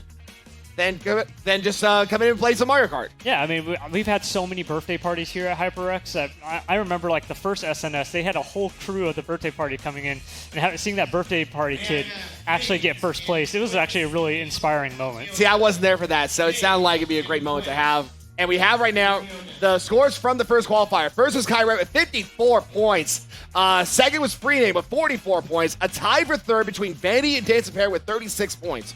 5th is Supremo with 33 points. 6th is Kyo with 29 points. 7th is Mr. Wolf Foundation with 27 points. 8th is Nihoy Mihoy with 23 points. 9th is Cuban Boy with 21 points. 10th is Hades Sprite with 20 points. 11th is Ronan with 11 points. At the back of the pack is Josiah with 4 points. I mean, a lot of bad luck there for Heidi Strike getting 20 points, but it's all factored because of Kyret. His front runs were just absolutely so far ahead. I mean, Kyret is our number 1 ranked player for a reason, and proving it right here, almost getting a perfect run, is a perfect example of it right here. Yeah, and I'm also taking a look. Free Name actually taking second place, playing against Kyret, which is really good. It's not easy to keep up with Kyret. A very impressive job without a doubt. And Vanny, also a newer player. I believe he's only been here about 2 or 3 times. Already a ranked player. On his first night, made it to the grand final, so he's also a name to look out for. Yeah, and I see no issues with Supremo at least making it to stage 2. Will he get the bye for stage 3? I don't think so, but we'll keep an eye on him. I mean, we'll see how this works, because like we said, we have 6 qualifiers tonight. 33 could be our bubble number for all we know. Either you're going to be one of the last people to make it to the semifinals, or you're definitely going to the second chance. Yeah, I mean, second chance is one of the hardest things to dodge. I mean, there's so little spaces. There's only 22 players that get to skip and go immediately to stage 3. It's not easy at all. Oh, it's not. And the second chance is also the big chaos factor without a doubt, because 9 times out of 10, it's not racing. It's a battle mode usually. I mean, we've all seen from Samuel, I think he's not here today, but Samuel has proved... Yeah, he is. He is? He's in the 6th qualifier. Okay, you're going to see Samuel, by the way. He's one of our best players here. He actually knows how to play battle mode as well. I do not want to go get Samuel in battle mode. Period. Yeah, I mean, I've played against him in battle mode. It was a miserable experience, and he, one-upped me everywhere. That's why I'm up here today, so... I mean, you and me both, so I know all too well. Yeah. And we will get started with the second qualifier right after a quick commercial break. We will be right back with Saturday Night Speedway number 57, brought to you by Findlay Volkswagen at the Valley Auto Mall.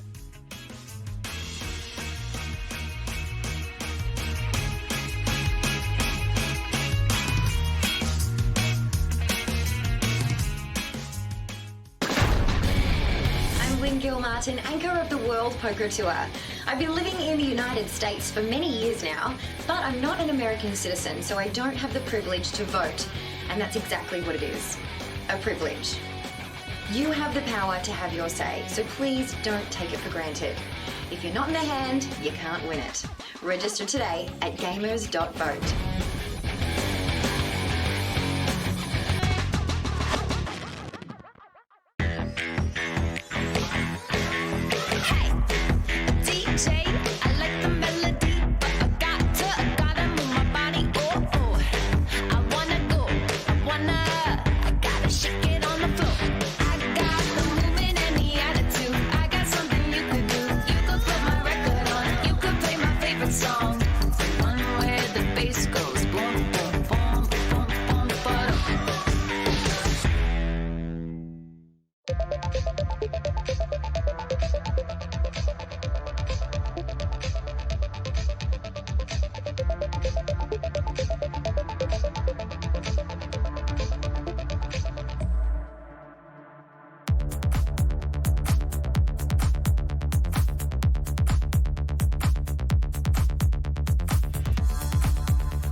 Ladies and gentlemen, welcome back to SNS Speedway, brought to you by Finley Volkswagen, the Valley Auto Model. I am War Lycan, joined here by Sir 9, and we are about to get started with qualifier number 2. Yeah, this qualifier number 2 is really stacked right now. We have a lot of players here who are actually regulars here for Saturday Night Speedway. I mean, that's very true, and we're, qualifier 2 is about to get started with their first race. It's going to be Yoshi Valley. I love Yoshi Valley. I mean, this was one of my favorite tracks back in the Nintendo 64, especially when they put the question marks on who was first, second, third. You just had no idea. Well, did you know why they had to do that, though? Yeah, probably because they couldn't know how to program who was actually in first because of the branching paths. Yeah, because it was so hard for the N64 to process it that they had to put it as question marks. Yeah, I mean, it's still a phenomenal track to play back in the day. That's very true. And right now, Knight is on screen in second place. He is trying to chase up Sneaks, who's currently first place right now. So let's list down who we have here in this second qualifier. We have Sneaks, who's in first place right now. Parista, Zolo, or Z-Solo, I'm gonna call him Zolo. Cocoa Puffs, I like that one. Marshall Troopa, Knight, Knives, Taco Cat, Jinx, Billy Irish, Free Dizzle, and Kicks. We have a lot of players here, and we also had the rivals between Knives and Taco Cat back a couple weeks ago when Knives hit him in second chance. If you were gonna mention it, I was, honestly. I mean, for those who don't know, we did have a very interesting video that happened. We had a tiebreaker in 200cc baby part between Knives and Taco Cat, and literally right at the finish line at the last second, Knives beat Taco Cat with a very well-timed, I believe it was a green shell. Yeah, it was a green shell. It was a phenomenal video. Great play. Sneaks in second place right now. Sneaks is known for playing for first. He's been getting a lot more cockier and aggressive in his plays. We saw him like weeks before, he would wait at the line and try to hit someone.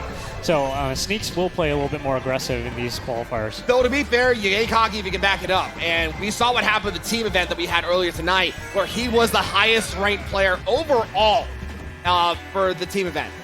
You know, that was bad for Sneaks right there. He had, or first place got hit by a blue shell, then Sneaks red shell, but he's still in second place. And we see this Waluigi who's trying to pass him up. I believe that's actually Knives. You know, great slipstream by Sneaks there. You saw he was able to stay behind that second place player. And it is Knives currently in second place, and we know Knives. Knives is usually a certified semifinalist, at least, but she is definitely due for a grand finals appearance, if you ask me. You know, quote me if I'm wrong, but when did Knives switch loadouts? She's had Waluigi for a little bit.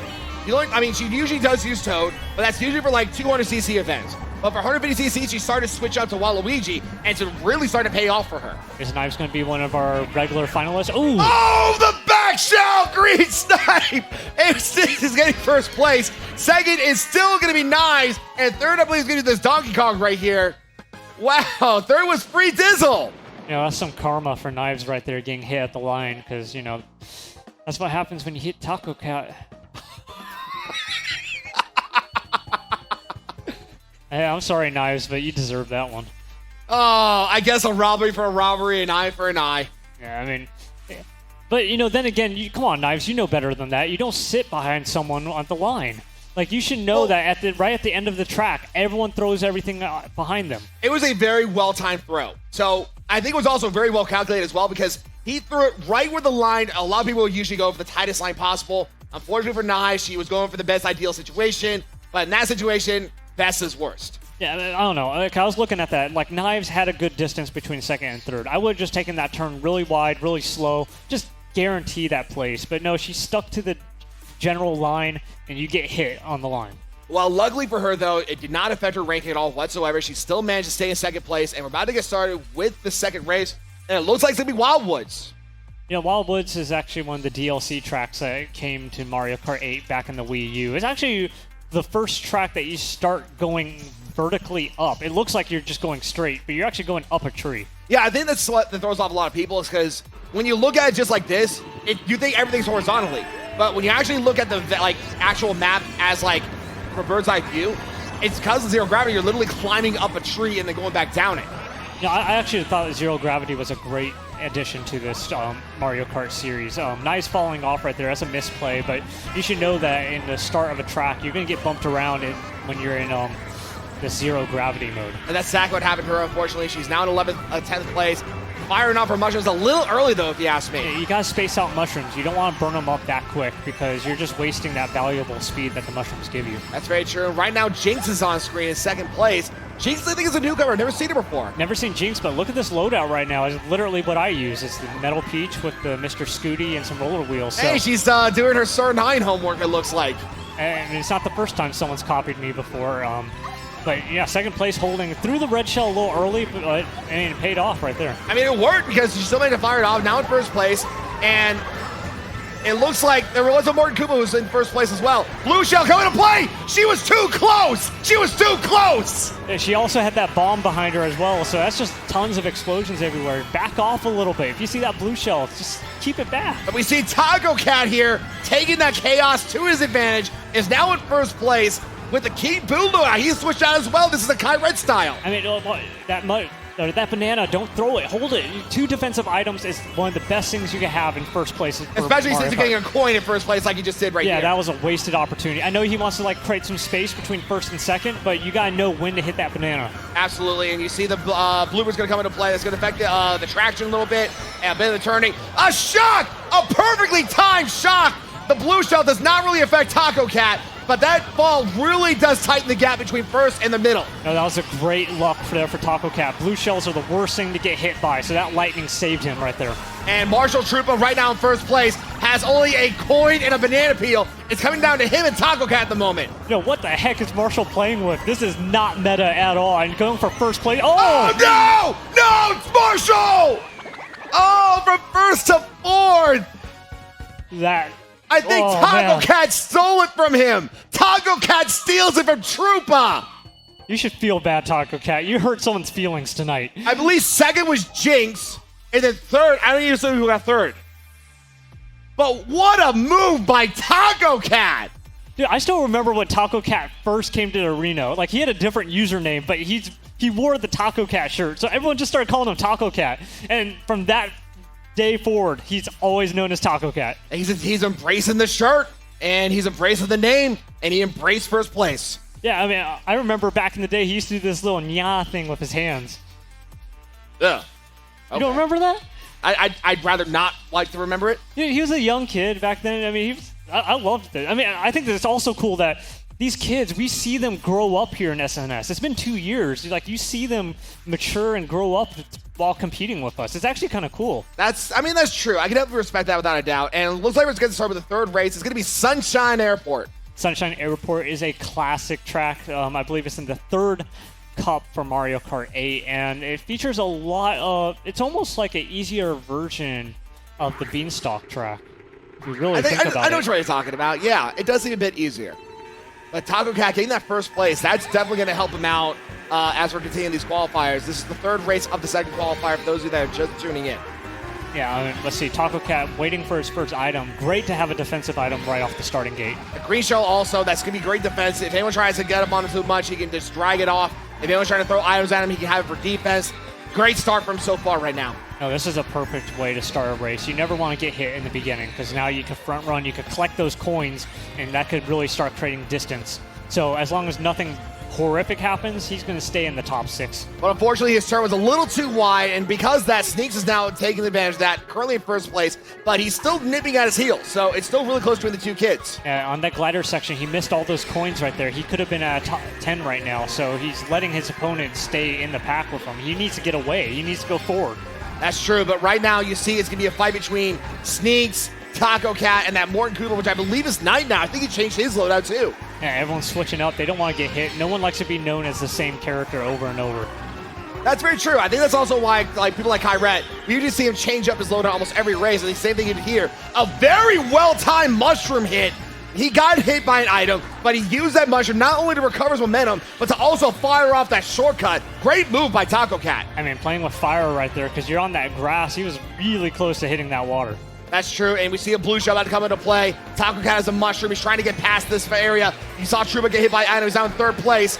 And we see here that blue shell is going to hit that Morton Koopa. Or no, he's going to hit that Roy, who's in the front, which I believe was Sneaks. Yeah, I mean, notice how, like, no one's getting the front run unlike the last qualifier. Everyone's staying nice and close, and Jinx with a triple green shell at third place. That's great to have going into the final 2 turns. And we see here right now, Jinx is trying to catch up to Sneaks. Jinx, like I said, one of the newcomers, doing a great job on her debut. Yeah, no, great job right now. You know how hard it is to be on the top of the pack on your first time racing here? So many people try to do it, and I've seen so much trash talking because of it as well. I am guilty of doing that myself. I can definitely admit that. It was very humbling, but she's still doing a great job. Now has double red shell to work with. She's going to fire off those red shells. Sneaks, unfortunately, does get hit by 1, and she does pass him up. Sneaks gets first place, stealing away from Sneaks. Great having those 2 double red shells. Notice that first place didn't have an item, threw it, took first place. I think Sneaks fired off that green shell a little too soon. Because that, Sneaks did get second place, and Jinx just taking advantage of it, getting the top slot. You know, it's like Jinx wearing like Beanie Babies or something? I'm seeing like tons of plushes everywhere. I see a Kirby, a Yoshi. A pink Yoshi, yeah. That's adorable. Not as adorable as my Sandile, though. What? Not as adorable as my Sandile, though. What's a Sandile? My boy Shades. Is that like a low-tier Pidgey or something like that? No, you... Hold up. Last time, you said that Sandile is better than Pidgey, and you're going to call him a low-tier Pidgey? I mean, after the performance like that from Jinx, yeah. Come on, Jinx did a really phenomenal job that qualifier. You cannot deny that. 4th race, second qualifiers, Mario Kart Stadium. Okay, you can dodge the subject. It's okay. Making fun of my Sandile. I mean, who wouldn't? Okay, so we said Mario Circuit? Mario Kart Stadium. Okay, Mario Kart Stadium. This is the first track in Mario Kart 8. It's actually one of the basics of it. I love this track because even though it's very simple, there's a lot of shortcuts. It actually teaches you the basics of item management. I think it's probably the best way to put it. Jinx is currently in first place right now. Like I said, getting a top 3 slot and retaining that retaining in first place as well. Also a great showing. And she knows the no item shortcuts. So there's something called NISC. It's called no item shortcuts. These are shortcuts that they don't look as fast, but I mean, if you do a time trial, you shave off 0.2 to 0.5 seconds depending what track it is. But unfortunately, she did get hit by multiple items because of that. She went from the front of the pack to the back of the pack. But we're just getting started, so this can really bounce up back really easily. I'd be very scared if you're playing against Jinx right now. Someone who knows NISCs and are actually performing them in a live environment, they know what they're doing. Absolutely. And you see here, she's using the mushrooms to cut through all the dirt. She's probably going to use another mushroom, maybe not here, but right here in between these 2 pipes. No, look at that. Great item management, knowing when to use the mushrooms. Like, this is quality play right here. This is impressive showing by Jinx. Unfortunately, she did get screened out of an item by that Donkey Kong, but she's still back in the top 3 slots. Oh, but the explosion of the bomb does put her back to 7th. And that bomb was way out there. You should have saw that. But, you know, first time here at the arena, you're going to make mistakes. That's true. Right now, Troopa is currently in first place. Unfortunately, did lose the green shell to the Boo, but this can all happen here. We also saw what happened to Troopa Wildwoods. You know he wants a first place after that. Anyway, let's talk about this loadout right here. What the heck is... I don't even know what vehicle this is. I don't know. I only know the average people's loadout, not these unorthodox ones. Like, literally, Marshall's playing the whatever. It's one of the Splatoon cards. That's all I know. And he's still kicking everyone's butt. I mean, let's not cast a curse here. I mean, look at that distance. But, I mean, you're right. Right now, Troopa is currently in first place.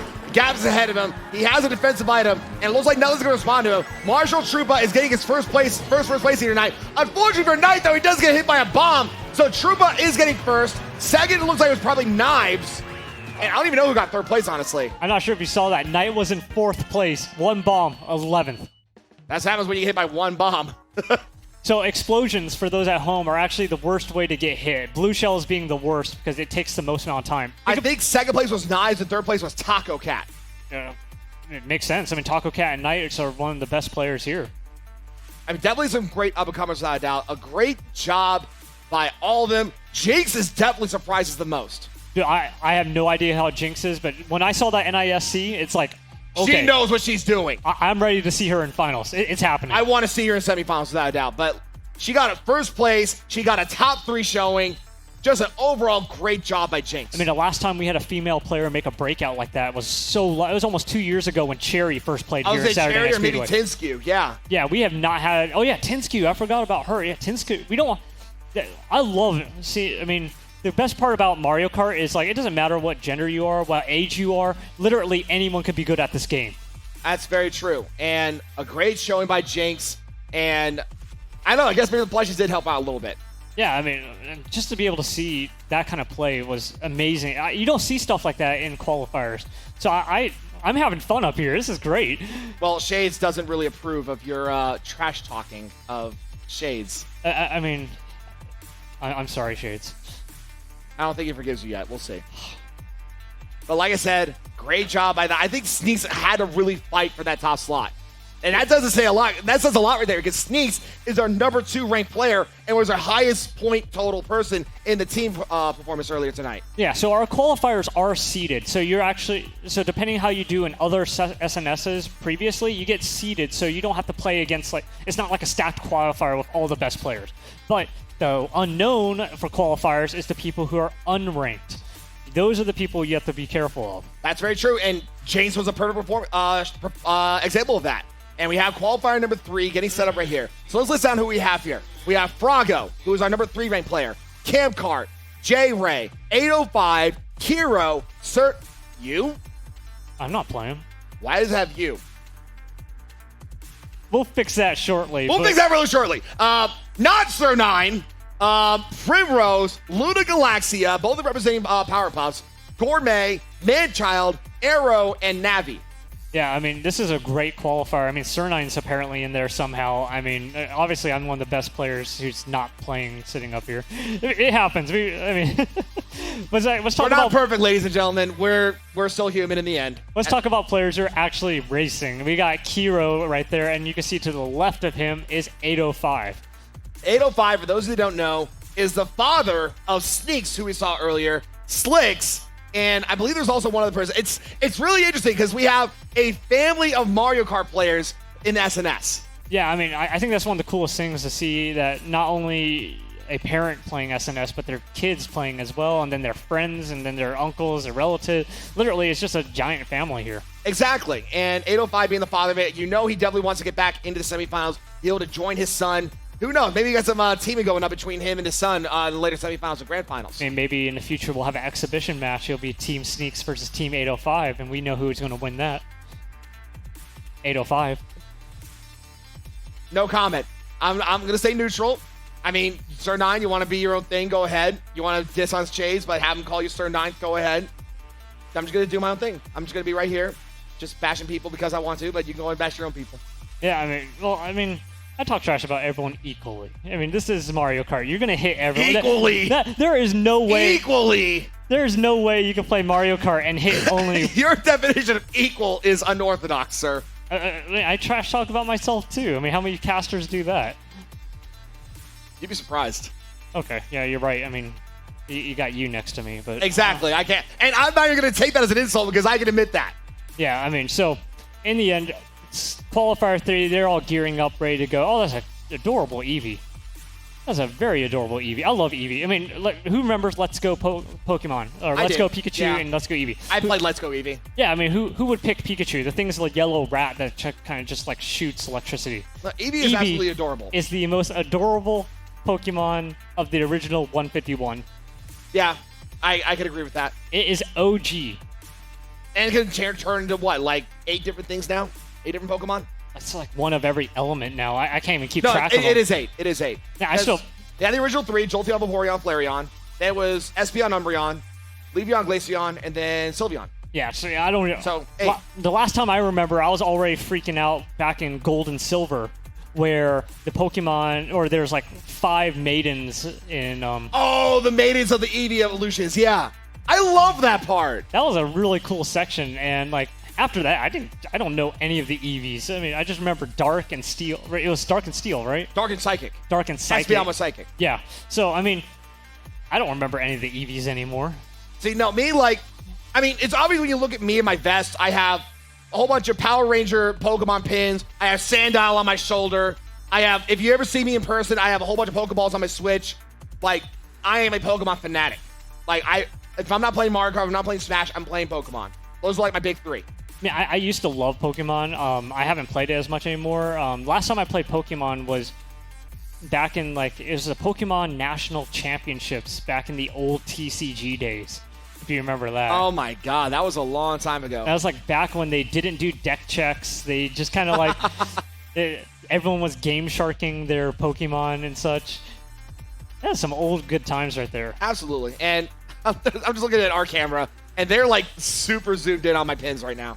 I mean, you have some great pins on your there. Because Gengar was one of my original Pokemon. Yeah, this is so I got these when I was a level up because, like you guys know, I was not here last week because I decided to go to Level Up Expo.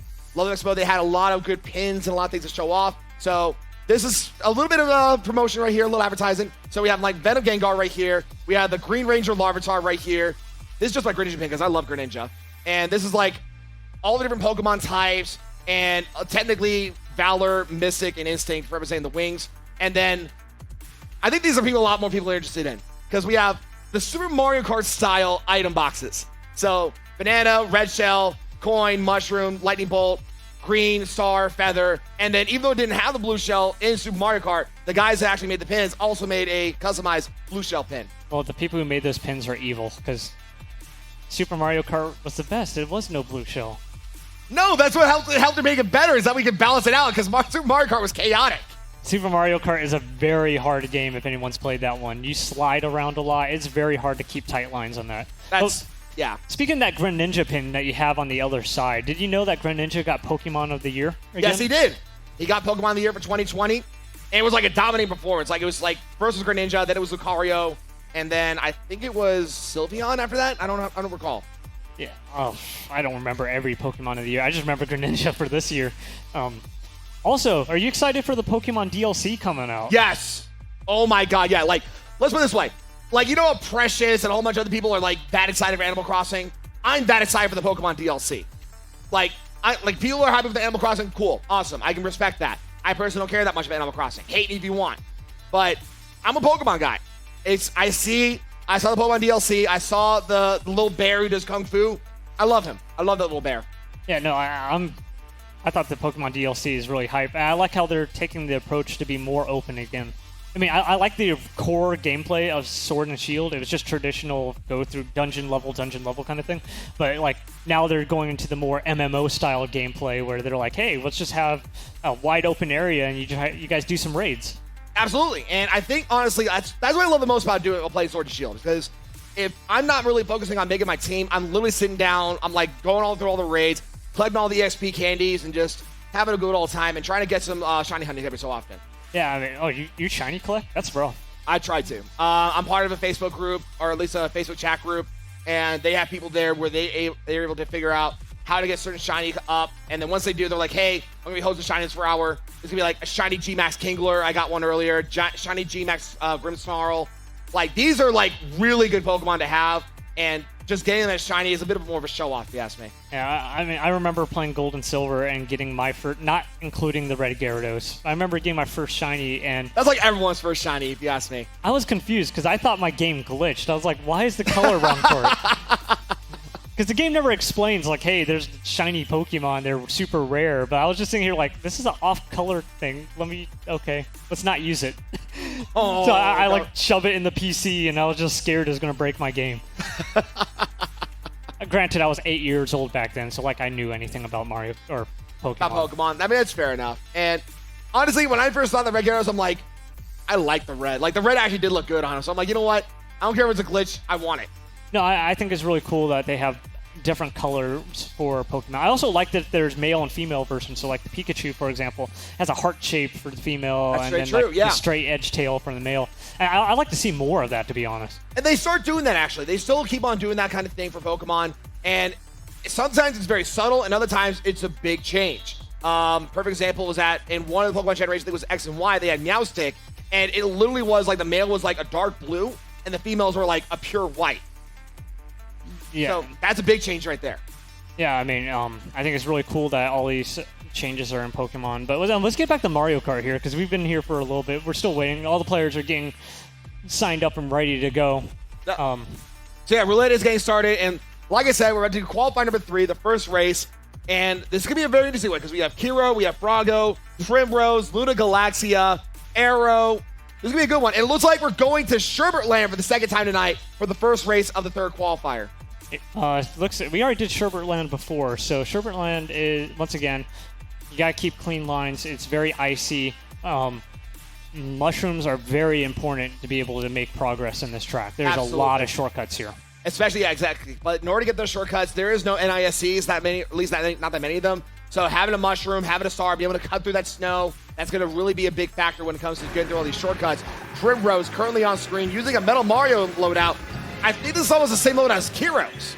Yeah, I mean, I've noticed that a lot of these players are starting to look at our top racers as kind of like almost mentors of such, studying them, learning about their lines, learning about their loadouts, and find out the best way to replicate them. That's very true. We have right now, it's Kiro fighting with Frago, who's that teal inkling for the top slot, along with Primrose, who's behind him. I like how Kiro backed off, saw that there was a banana behind him. He's like, I'm not going to risk it. Let's just take it back a step, and then I'll catch up shortly. And there's that shortcut that we mentioned earlier, firing off the mushroom, hitting the glider, landing as soon as he can, because that was also a smart move as well. Yeah, remember, like I said before, stay on the ground. You get more speed on the ground. The more you're in the air, less speed you have. That's true. Right now on screen is Frago, currently in first place. Only has banana for defense, though, but he's still be able to hold his own against Kiro. And as soon as I say that, he did lose his defense. And that's why you want to leave a coin in your first slot. So if a boo hits you, you get to keep your defensive. So like right here, you see there's a coin and a green shell. Keep the coin, even if you need to use it. But sometimes people like to risk it and keep on pushing that roulette and trying to get a different item. And the roulette paid off. Well, it did pay off until he got shocked. Because he hit that. He did have two green shells, but the shock did become the ultimate equalizer. Yeah, so that's one of those risk plays that you could take, getting rid of your coin in hopes of getting a better item. It paid off for him, but unfortunately the lightning came in and just took everything away. That's true, and right now the last coming into play. Blue shell also coming into play, and that is going to hit Frago, who has no defense for it. Yeah, I mean, Frago noticed that there's no one near him. He just kept on racing. There's nothing you could have done about that. So Frago with a coin, Kiro with a red shell as well. That's great. So I don't think anyone's going to be able to pass Kiro for now. And a bomb. Kiro needs to play at least a little bit strategically here. Wants to make sure that he can throw it behind and hit as many people as possible, because he's not going to be able to use it too defensively. Misses the bomb. So it's still him versus second place. So Kiro in second place makes a misplay too. That's very unfortunate for Kiro, but he still has a good enough gap to retain himself second place. So second place is going to be Kiro. First is going to be Frago. And then third, it looked like it was maybe one of the Metal Marios. I'm going to guess maybe Primrose or Arrow. You know, Kiro had that first place. He had a red shell and he had the bomb. He literally had to just keep that bomb till the right moment, but he threw it really early. Frago saw that. He saw that a mile away. He's like, come on, dude. This is amateur play. This is not supposed to be a qualifier. I mean, that's why Frago's ranked number 3. Yeah, I mean, you can't make these beginner plays anymore. This is not just you throw an item behind you and it will hit someone. No, this is Saturday Night Speedway. You got to be a little bit more strategic with your bombs. That's very true. And honestly, though, I think Frago really is going to be doing a great job, because even though he was one of the few Pirate Hackers that was not represented in the team matchup that we had earlier with the crew battle, I think because that he's still able to warm himself up in his own way and still be able to show a great performance in Sherbet Land. Yeah, I mean, that was just great work from everyone right there, and also great work from Arrow getting that third place. I know he's also a Storm Rush gamer. Arrow's one of the people where we don't see him every week, but when we do, he does a great job whenever we do see him on screen. Perfect example there, getting third place. And it looks like for the second time tonight, we're going to Mario Kart Stadium. Man, it's a classic OG. I mean, why wouldn't you want this track? I mean, I know a lot of people are like, oh, this low skill, but I'm like, no. There's a lot of skill, but it's not the kind of skill that a lot of people think. It's heavy on items, less on lines. That's very true. So usually, this is like one of those tracks where you want to really be able to utilize the items better than most people. The item management can be the biggest factor here. Arrow is currently on screen, fighting for the top slot against Frago. Yeah, I mean, Frago is really hard to beat, and also Frago getting that front-running item as well as a defense is going to keep him until the next set of items. That's true, and I think what's interesting is that aside from the color of the Inkling, I think Arrow and Frago are running the same loadout. Yeah, probably. I mean, who doesn't like Inklings? Like, Splatoon's one of the best games out there.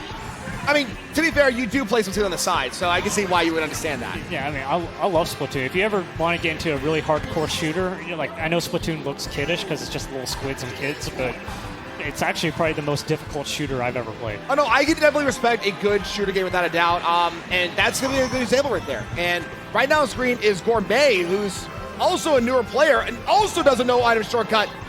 Does Gourmet work? Is Gourmet teamed up with Jinx? I mean, did they come together? What is going on here? Well, we are not used to having so many good unknown players in one night. Usually it's it's usually just one standout and that's it. But it looks like we got a couple people here playing for first. And we also look at this. There's also this Dry Bowser who's also unfamiliar. I believe this is Navi. This is an insane qualifier. I mean, I feel bad for everyone as well because it's kind of stacked even though it doesn't look like it. This is incredible. 2 unknowns are right now besting the ranked players in the Mario Kart Stadium. Last lap is in play. It's right now a race between Navi and, oh my God, and Gourmet. I mean, none of our ranked players are even fighting for first place right now, so this is a huge deal. Unfortunately for Gourmet, she does fire off the sound horn a little too soon, but because she was still in the middle of the hit frames from the red shell, she did not get affected with the blue shell, but she does back up all the way to 4th place. Meanwhile, Navi gets hit on the side by the green shell. So right now, Navi is going to be in 5th place. Navi, you deserve that. For Navi. You don't throw your items at the end like that. Revenge hitting is very dangerous. When you get hit, you do not immediately throw your items. You left yourself defensive. Arrow got first. I don't know that. Arrow got first. Second was Frago. Third was Kiro. You know, some major misplays by some of our unranked players right there. Like, revenge hitting is so dangerous. I mean, it's natural. You just want to hit someone when you get hit, but, like, you can't do that. I mean, I'll admit that was some bad plays by Navi, but I think it was just some bad luck by Gourmet because she did, unfortunately, fire off that sound horn a little too soon, allowing herself to get hit by the red shell. Blue shell didn't affect her, but she did get hit by another item, so did back her about maybe 5th or 6th place because of that. I mean, blue shells are some of the hardest things to navigate, and that's what makes some of the best SNS players here is knowing the 101 ways to deal with a blue shell. I think that's probably the best way to put it right there. But I think, honestly, because she was still able to still stay in that top 3 for a good portion of that race, we might have to keep an eye on Gourmet in these next couple of races. Because if she can pull that off again, you never know what's going to happen. And it looks like for the 3rd race, it's going to be Yoshi's Circuit. This classic GameCube track. I don't remember where it's from, Double Dash.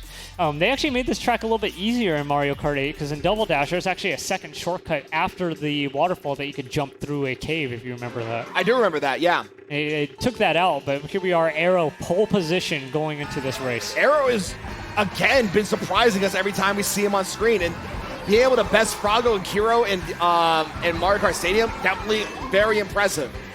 Yeah, I mean, Arrow's doing a great job here, but I mean, getting hit in the beginning, it's no big deal. You can bounce back from that easily. But when it comes to getting hit items later on, that's where really it's going to come down to. But Arrow right now has 4 mushrooms to work with. Even though he gets hit by a red shell, he's going to use one right now to maintain his momentum and fire him off, try to keep himself in the middle of the pack. And we see here he's going to try to get one single item box instead of risking the double item box. Yeah, I mean, taking those items to do what you need to do. Getting hit by that green shell right there. The boomerang is so hard to hit people too. Like, the boomerang is a very weird item. It's not one of my favorites, without a doubt. It's like short range, so you can't make any bank shots or anything like that. You can only like cluster people around you. And we see here, he gets the triple mushroom. He's going to fire that off to get through the waterfall. Meanwhile, Navi's currently on screen, fires off the boo, gets triple banana because of it, but also throws those really quickly. Yeah, I mean, let's see, Navi with a boo, like triple red shells and triple mushrooms. He's going to be able to tear through at least 2 or 3 people. Absolutely. You see, he's right now cutting through all the grass. Doesn't want to swerve left and right so many times. Fires off the first red shell. Fires off the second red shell. And he's probably using the 3rd red shell right here, or he's using slipstream at least. Now he's in 2nd place with triple mushroom. I'm going to guess he's going to save one for the waterfall shortcut, though. Yeah, I mean, lucky break that Navi didn't get hit by all those rogue fireballs going around behind him as well. He's going for first here. And you see here, he fires out the 3rd one. He's trying to catch up to Frago right now. He's currently in 1st place. Frago still has a great gap between him and 2nd, though. Yeah, but I mean, with this double, he misses the double item box, so he's not going to be able to double red. But the reason, though, is because he saw that banana peel in front of him. He's like, no, I don't want to take that risk right now. I mean, man, there's just items going everywhere right now. Lightning, green shells, kind of keeps everyone in place right here. And you see right here, Navi is still retaining the high slot, though. 4th, 3rd place. Still gives the likes of Kiro and Frago. Still doing a great job. Yeah, I mean, it looks like 1st place is already secure, but Primrose going for 2nd place right now. Primrose firing off, going to be second. Firing out the red shell. Frago's getting 1st. 2nd is going to be Primrose. She definitely needed that one. And then 3rd place is going to be Kiro. No, I mean, that was a mess at the end. That lightning changed a lot of things because obviously I like lightnings because you know that no one has items. And you could kind of keep track of like, okay, who passed the item line? Okay, they're safe. They're not going to hit me. But that lightning happened in a very unique spot where people were still picking up items. That's very true. And also, great showing for Primrose. She definitely needed that one. Primrose is also one of those people where we usually see her in the semifinals, but she has yet to crack that grand final slot, but I think she's due for it. And we all see here, she's right next to her is Luna Galaxia. They're both also Powerpuff members. Oh, let's talk even further. There's an Eevee there. Another one, yes. Eevee, best Pokemon here at Saturday Night Speedway. Little guy on your shoulder will be fine. It's okay. But here we are, still in the third qualifier. Froggo making a commanding lead right now, but Kiro still wanting to be able to get into this second stage or third stage. Absolutely, and I think Froggo has about 42 points. Still a great showing for him. We're going to the fourth race, and it's going to be, for the second time tonight, Wildwoods. It's Wildwoods is such a good track. There's plenty of ways to advance, plenty of item boxes to be able to make great plays, as well as a big shortcut at the end to make comebacks as well. I think what's interesting also, the last time I saw Wildwoods was when Taco Cat stole it away from everyone, surprising us. So who knows, I might see another steal tonight here at Wildwoods. Interesting how first place decided to go for the coins. Kiro thought that first place wasn't going for the coins and kind of took a wide turn for no reason. That's true, but Kiro still retaining the top 3 slots right now. Gets a single item box, which is going to grant him only a banana though.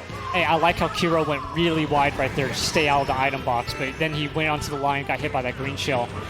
I still question him throwing the banana in the middle of the air, though, because usually it's not just float there. It's just going to fall straight down. That's not what happened to him. It's so hard to get a mid-air banana throw. It's very dangerous. It's not something you should do unless if you're, like, really risking it. That's true. Right now on screen is 805, where, like I mentioned before, the father of Sneaks. So you have to admit that Sneaks is right now trying to get a little better than 805, though. And 805 trying to stay at least on par against his son throughout this tournament. And we saw Kiro, who had a boo and booed away the banana from someone and is now in first place with some excellent defense. Oh, this is great right here. Having a sound horn to prevent any shell or blue shell, plus a banana to take care of him. But he can't predict green shells. Yeah, I mean, and he can't predict falling either. I mean, he should look behind him. You should be able to see, you should always look behind you to see what's going on. I mean, people are going to throw stuff at you if you're not looking. That's true. Right now on screen is 805, has double mushroom. I bet it's probably going to use one to cut through here. Meanwhile, Manchild, another unknown, is currently in 5th place, trying to crack this top 3 slots. Yeah, but you got 805 right in front of him trying to make a move as well. But 805 throwing tons of fire flowers everywhere. And right now, Manchild had a triple mushroom to work with. Passes up Arrow, now in 3rd place. He's trying to pass through Froggo and one of the Roys here. Blue Shell coming to play, but he does have the sound horn to defend himself. I mean, lucky break for Froggo. There's been a lot of sound horns on this track already. But an unlucky break after the red shell. Hey, well, he stopped. Okay, great. Oh, he missed the items too. Oh, he's getting screened out also, and he's missing dashes as well. But I think because he's still top slot, he should be okay with 3rd place. He's also no item shortcutting for 3rd place. So 3rd is going to be Froggo, and we have... Those are 2 unknowns. Gourmet got 1st place, another steal. And 2nd was Manchild. These unknowns are making a huge play at this SNS. You know, I was on the Discord, and they were talking about how, like, this is going to be one of the craziest SNSs just because of the exhibition as well as a stacked match. But I don't think anyone recognized it. There's a lot of unknowns that are just making a name for themselves here. So that's 2 qualifiers that we've had we had separate unknowns come into play, and then just really throw things into for a loop. We had Jinx in the last qualifier, and then both Gourmet and Manchild and Arrow. Arrow's not really an unknown, but he is an unranked player. Yeah, I mean, these unranked players, I haven't seen stuff like this since like old SNS when no one knew each other. I mean, this is a breath of fresh air right here. I love it. This is more. We need more of this, honestly, because this was a great job by Gourmet. Great job at the end for Manchild. Arrow stealing a 1st place or 2. I think Froggo really had a run for his money for that qualifier. Yeah, I mean, when did NISCs become the norm? Usually they're like a rare thing that you would see maybe Glitch or Kyret or myself do, but now Samuel, it's like yeah, Samuel. But now it's like people are doing some research. They know what these are. I like this. This is great. I like this because now the bar's really starting to come up. You know me. I love seeing clean plays. I'm always being, I mean, I don't want to be derogatory, but I'm always like complaining about other players. Like, hey, why are you making this misplay here? Why are you making this play here? But not like these qualifiers, you're seeing stuff that top Mario Kart player. Yeah. Yeah. This is insane. I love it. Hey, we will go through the fourth qualifier right after a quick commercial break. We will be right back with Saturday Night Speedway, brought to you by Finley Volkswagen at the Valley Auto Mall.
Don't worry about me, I'm just blazing.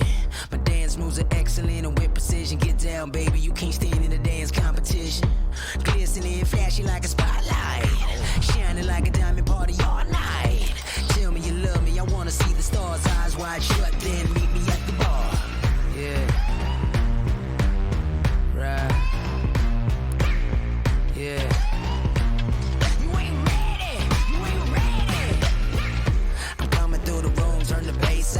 Y'all been sleeping on me, better wake up. Put your fly gear on, do your makeup, drop it real low, and pick it back up. Excellent, bustin' with the best of them, simply impressive, no worrying or stressing out. I'm getting mine right now, put your shades on and let me show you how.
I am more like it. Joined here by Sir 9. We're about to get started with qualifier number 4 out of 6. Yeah, we're halfway through the qualifiers, and only a certain amount are going to make it on to stage 2.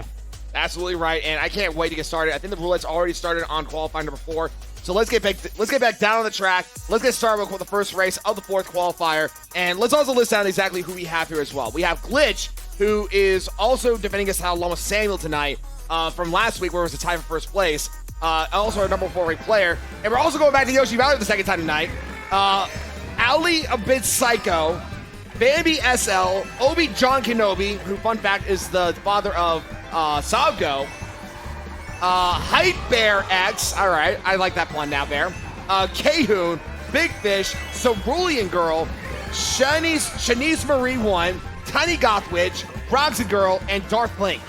We have a lot of Powerpuff Girls here tonight. If you guys don't know, Powerpuff is actually the 3rd clan that competes here in Saturday Night Speedway. And the fun fact about the Powerpuffs is that they are, as their name states, a female-only gamer team. Yeah, I mean, it's nice to see representation here at Esports Arena. I mean, not to be mean, but there isn't a lot of females in the esports scene. Not really. So it's nice to be able to have a good highlight for the female teams, and it's nice to be able to see them unified as they are here. Meanwhile, Darth Link, who is the only SRG member here in this qualifier, is holding first place in Yoshi Valley. And he's in a great spot right now with that sound horn. Questionable use of that coin right there, but it looks like he's fighting for a second defensive item. I think right now he's also increasing the number of coins he has. That way he can get himself to that max slot. We see the blue shell going to play, so that's going to force his hand out to use the blue shell.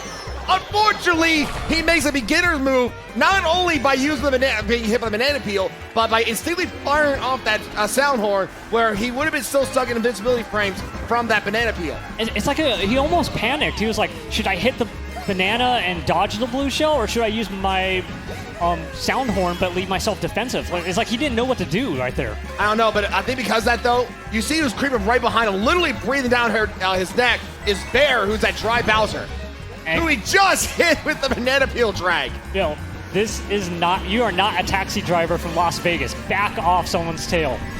Well, no comment, but I mean, you said enough right there. I mean, I'm not wrong, man. These taxi drivers are always up against you, but in Mario Kart, you can't do that. That's true. But right now, Glitch is currently in second place. Right now, trying to secure himself I'm not saying he was going to secure himself the second place slot, but instead he steals it away from Darth Link. Glitch gets first. Second is Darth Link, and then third is going to be K-Hoon. I'd be happy with second place even after all that. Oh man, Glitch popping off right there about his first place. I mean, to be fair, it looked like that Darth Link was getting first place on that one, but he threw the boomerang right at the last second, hitting Link when he needed to, and stealing first place. A great move by Glitch. No, I mean, great job by Glitch. Glitch is great with his items. He'll do those. He'll do the drift shots. Drift shots are pretty much a form. Normally, like a green shell shoots directly ahead, but if you want to shoot diagonally, you drift off to the right or left and then shoot, and you could do a curved shot, which you can't even see. That's very true. And Glitch, he's very difficult to beat. Like I mentioned before, Glitch tied with first place with Samuel, which we'll see later on tonight. Also a very rare occurrence, getting a tied first place in an SNS. I think this will happen 3 times here so far. But he's also one of the record holders as amount of wins in an SNS. I believe right now he has about 12 wins. Yeah, Glitch is one of the very few double-digit winners here at Saturday Night Speedway. We've been doing this for over 50 events, 50 weekends, if you think of it like that. Let's pull into Tiny Goth Girl. Tiny Goth Witch, figure out what she has on there. Tiny Goth Witch, excuse me. I have no idea what she's holding, but I definitely want to see that. Hopefully we'll see it after this race, which is going to be Bowser's Castle. We'll see the note afterwards. We'll see. Yeah, I mean, okay, so Bowser's Castle, let's talk. This is a very technical track. Lots of Z-turns, a lot of right angles. A lot of chaos, too. And a lot of hazards in the race as well. Exactly. You got these spiked balls hanging around everywhere. You got a giant Bowser punching things. And when you get hit by things that, when Bowser punches, he does also do the shockwaves because of it. And right now, Glitch did get hit by one item, but he's intentionally putting himself in the back of the pack, doing what Glitch does good, and that's bagging.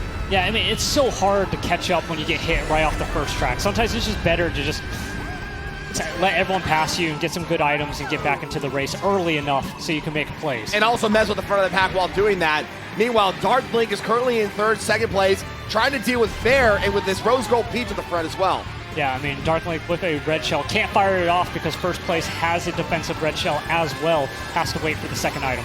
And you see here the second item was a mushroom, so he's probably going to hold on to that in case he loses his item and gets hit. That way he can keep his momentum up in the top 3 slots. See, this is where you want to look behind you, see what item they have. Unfortunately, he did get hit by item, and like I mentioned before, using that mushroom for momentum, but gets hit by the firebar right after that. Yeah, that's a lot of panic right there. Shot off the mushroom just to gain back speed, and then wasn't paying attention what was in front of him. Hit another fireball. These are all preventable measures that people can take. Absolutely, and right now here's about 4th place. Shot comes into play, and Big Fish falls into the pit. And also Blue Shell coming in as well. Someone's not going to have a bad day. It's going to be whoever that number 8 is, and that Blue Shell's going to hit him. And Big Fish, just a stroke of bad luck. Not only gets squashed, but also gets hit by the sound horn right afterwards. So did you know in Mexico, they actually call the Blue Shell an ambulance? Because the ambulance? Yes, because all the cars get out of the way of the ambulance, and it picks up someone who's going to get hit. All right, I like that. I like that. So right now on screen is Hype Bear. Currently in 3rd place. Bear is known for his bear puns, and I think this is still also another great pun for tonight. Yeah, Hyper Bear X, or just Bear, UNLV Bear. He's actually one of the top Mario Kart streamers on Twitch right now. I believe he's in 6th place with the amount of viewers. And I'm pretty sure he'll go higher and higher as more time passes by. Shot comes into play, but I think he hit that pin a little too soon! Oh, he lucked out! He lucked out, he didn't fall, he got right to the edge, but now he's got to deal with this pink gold peach for the top slot. Yeah, he's not going to pass anyone. He needs to just make sure he doesn't get hit so he can get a 2nd or 3rd. He gets 2nd place, dodging all those shells. Great showing by Bear. So 2nd is Bear, 1st is going to be that pink gold peach that we just saw, and 3rd, I don't even know who got 3rd, honestly. No, lucky break for Bear right there, dodging a green shell and red shell at the line. That was incredible showing by Bear. I think 1st place was K-Hoon, and 3rd was Cerulean Girl. You know, K-Hoon's been doing so good these last couple of weeks. Every time I come back here, it's like, oh man, K-Hoon's doing, like, winning. What the heck? Don't say it like that. Well, I mean, not in a mean way. It's just like, you don't expect, like, I remember K-Hoon before. Like, K-Hoon was barely making 2nd chance, and now it's like, finals K-Hoon. Almost, it's very interesting, because a good thing you mentioned that, because ever since she came back, K-Hoon has been guaranteed semifinals, if not guaranteed grand finals, every time we see her. Yeah, I mean, K-Hoon's probably one of the best racers on Powerpuff Girls. Easily. A great representative of the Powerpuffs. Yeah, and K-Hoon also knows the best Korean barbecue places in town. Haru's. Yeah, Haru. Like, she knows all the restaurants. If you ever want to hit up a place in Vegas and you want to know the great food, the great drinks, just talk to K-Hoon. Yeah, K-Hoon knows the bars. She's the inside of Vegas. It looks like for race number 3, it's going to be Super Bell Subway for this 4th qualifier. So funny thing about this track, there's like a map hidden in the subway area, and it actually shows off where all the Mario Kart tracks are geography. Really? Geographically. There you go. Interesting. Yeah, I guess is that one right there with the Metro set? No. So it's coming up in this turn. I'll show it up later. Big Fish, 5th place with a mushroom. Needs to get that double item box. That was a great play. Yeah, that was a good chain right there. That's a good call. Yeah, great call. Good call. Chain it up. Gets a red shell and triple banana to work with. Fires on the red shell. Now he has some defense, but he's going to use it just to get another double item box. He's doing some great chaining, actually. It's interesting that he took the high ground, too. It's a very safe way to take. A lot of people don't take it because it takes longer, but you can see here he's in 4th place, didn't have to worry about a single item. And right now you get another double item box. Gets a boomerang! Hits the rose gold peach with, I think that was K-Hoon. And now a snipe with the green shell. Big Fish is out for blood tonight. You know, Big Fish obviously hitting the shooting range because he is hitting all his targets tonight. I thought Bear was a sniper. That was some sniper shots right there. Oh, hey, attention, hey, Activision, we have your next sniper here. And right now, Big Fish has 2 green shells to work with, but he is grinding on the wall a little too much. So because that is hurting his momentum a little bit, now back in 5th place. Yeah, I mean, bouncing off the wall. Oh, and he hits the subway! Yeah, you can't, like, what is going on, Big Fish? You had a nice clean lines, and now you're just kind of bumping left and right. You got to be careful about that. There's a certain amount of you sit down. Like, and right now, K-Hoon, unfortunately, gets hit by a red shell, but uses the mushroom to recover momentum. It's still in 3rd place, though. Meanwhile, Bear's in 2nd place. Right now, trying to catch up to that Roy, who's in 1st place. There's some distance between 1st and the rest of the pack, so everyone needs to be careful. You're seeing a lot of stars in 3rd and 4th place right now. And you see also that he got 4 mushrooms to work with. He's chained them off perfectly. Now he has a red shell and a flower to work with, just trying to get that gap off. Unfortunately, gets hit by a red shell, so he's going to fire those fireballs backwards, trying to bank himself second place. I mean, when you see that red shell alarm, you got to throw it behind you when you have a firefly. You can't wait for that alert. And we see the blue shell coming to play, and it's going after Bear! The reason why after Bear is because Roy already went first place, so unfortunately for Bear, he does have to take third. So third is going to be Bear, second is going to be Big Fish, who did a great job, and first is going to be Glitch. I like how Bear stayed on the outside of that final turn, even in second place, because he knew, like, once I get hit by this blue shell, everyone's going to be taking that tight line. Absolutely, and Glitch, that was a great job on his showing, but wow. Ooh, that was tough luck for Bear. I mean, yeah, it's blue shells, and you got to learn how to manage them. That's true. But also, you have to remember that he got hit because he was in second place.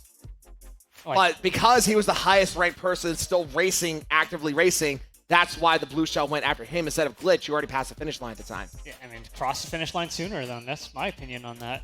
I mean, it's hard. It's not easy. I mean, we're just casters. I mean, these guys are doing the hard work down there. That's why we're up here and they're down there. Yeah, I mean, it's one of the hardest things to do when you're on the spot like that. There's nothing worse than seeing a blue shell behind you. And for the last race of the fourth qualifier for the third time tonight, Mario Kart Stadium. Hey, you can complain all you want. This is a great track. I think I'm glad that it's in the qualifiers because it's like this is your bread and butter for Mario Kart. It's classic OG. You just got your freaking Honey Nut Cheerios and it's basic cereal.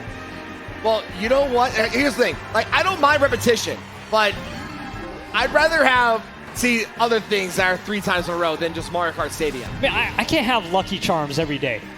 Yeah, you can. No. I mean, I gotta have that Oops All Berries. I gotta have that Frosted Mini Wheats. I gotta have that Reese's Puffs. I mean, imagine a world without the Reese's Puffs. That would be a horrible world. I love Reese's Puffs.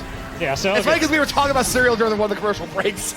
Okay, so Hyper Bear X with a mushroom. Actually in a really good spot with this mushroom, be able to cut into first place. And another mushroom, so he'll be able to take a second cut if he wants to. And we also see has got to watch out for that other Roy, who's just using slipstream to pass him up. But he has another mushroom to work with. He's got to use it to cut through here.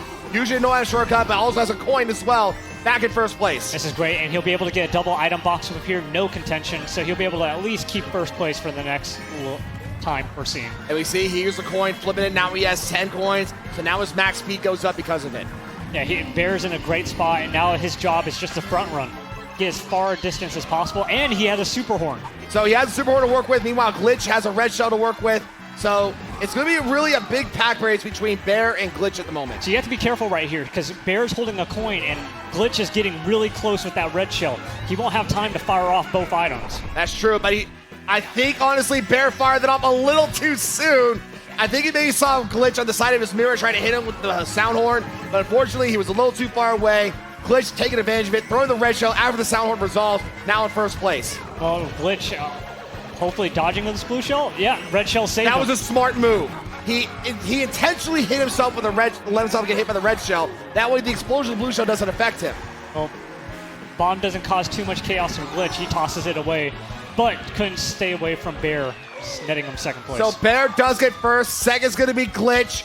And then third is going to be, I don't know, it was looking like it was maybe a pink gold peach. Wait, Bear got first? Did I totally miss it? Bear got first. Third was Roxy Girl. Whoa.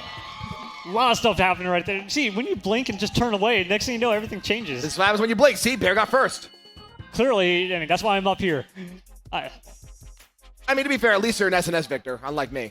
Yeah, and you can actually see Zero on the bottom of your screen with that Smashbox. He is notorious for playing with the Smashbox. How are you doing, Zero? Well, we will be seeing Zero in the next qualifier, so we will be seeing that Smashbox in action very soon. Yeah, I mean, I remember back in the days when I was playing with a Nintendo Labo, so...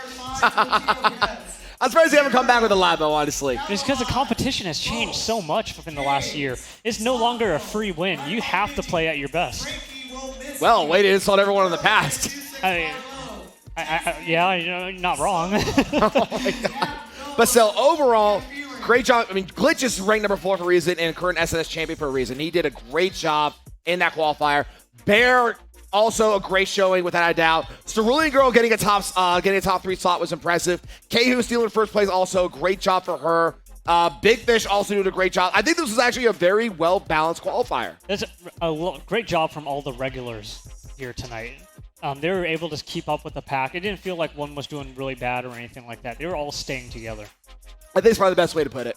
And like I said, it was actually a very well-balanced qualifier. I think Glitch and Bear were really the top 2 seeds to look out for. Followed by Kahoon, also represent the Powerpuffs very well. We have the scores, actually. We actually have scores. So first is going to be Glitch with 47. Second is going to be Bear with 46. Look at how close that is.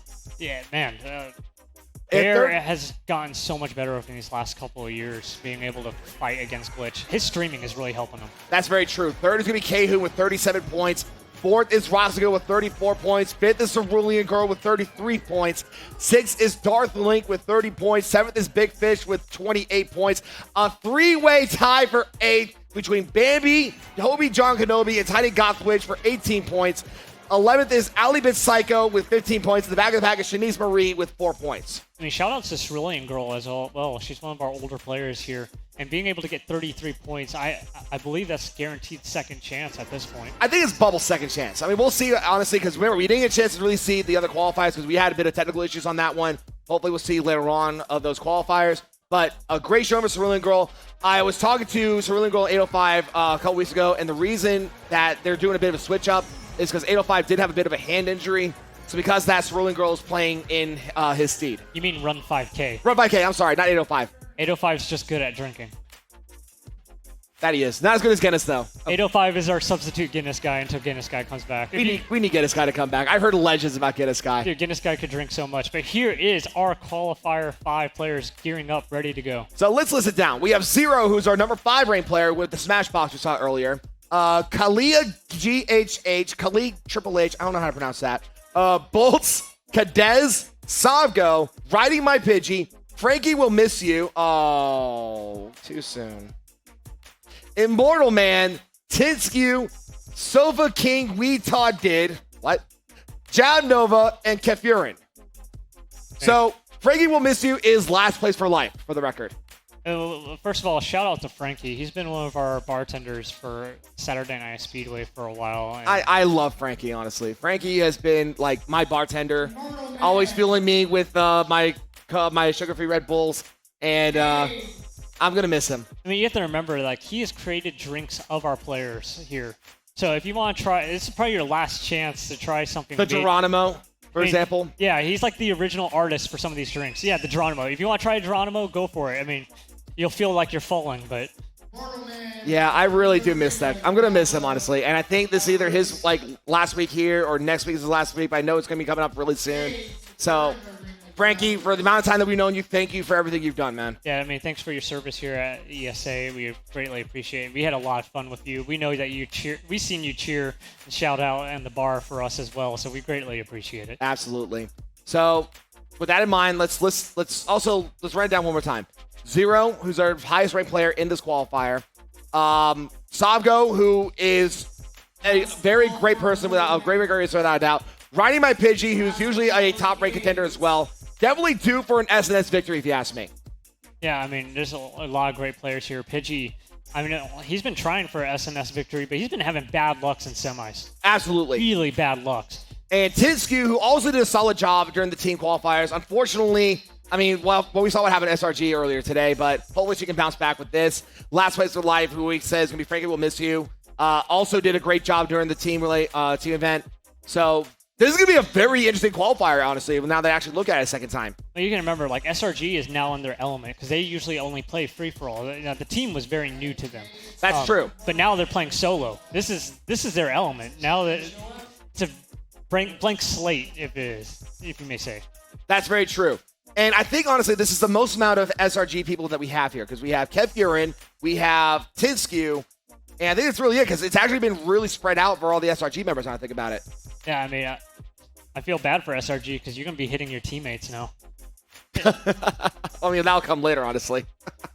I mean, after they talk about their performance at the exhibition, I would be hitting each other. No, I'm just kidding here. But you got Zero. Zero has been coming here since the old school SNS. So I just looked at the list a second time. Precious is in this qualifier. Precious is in this qualifier. Yo. Yes. When she sneak in?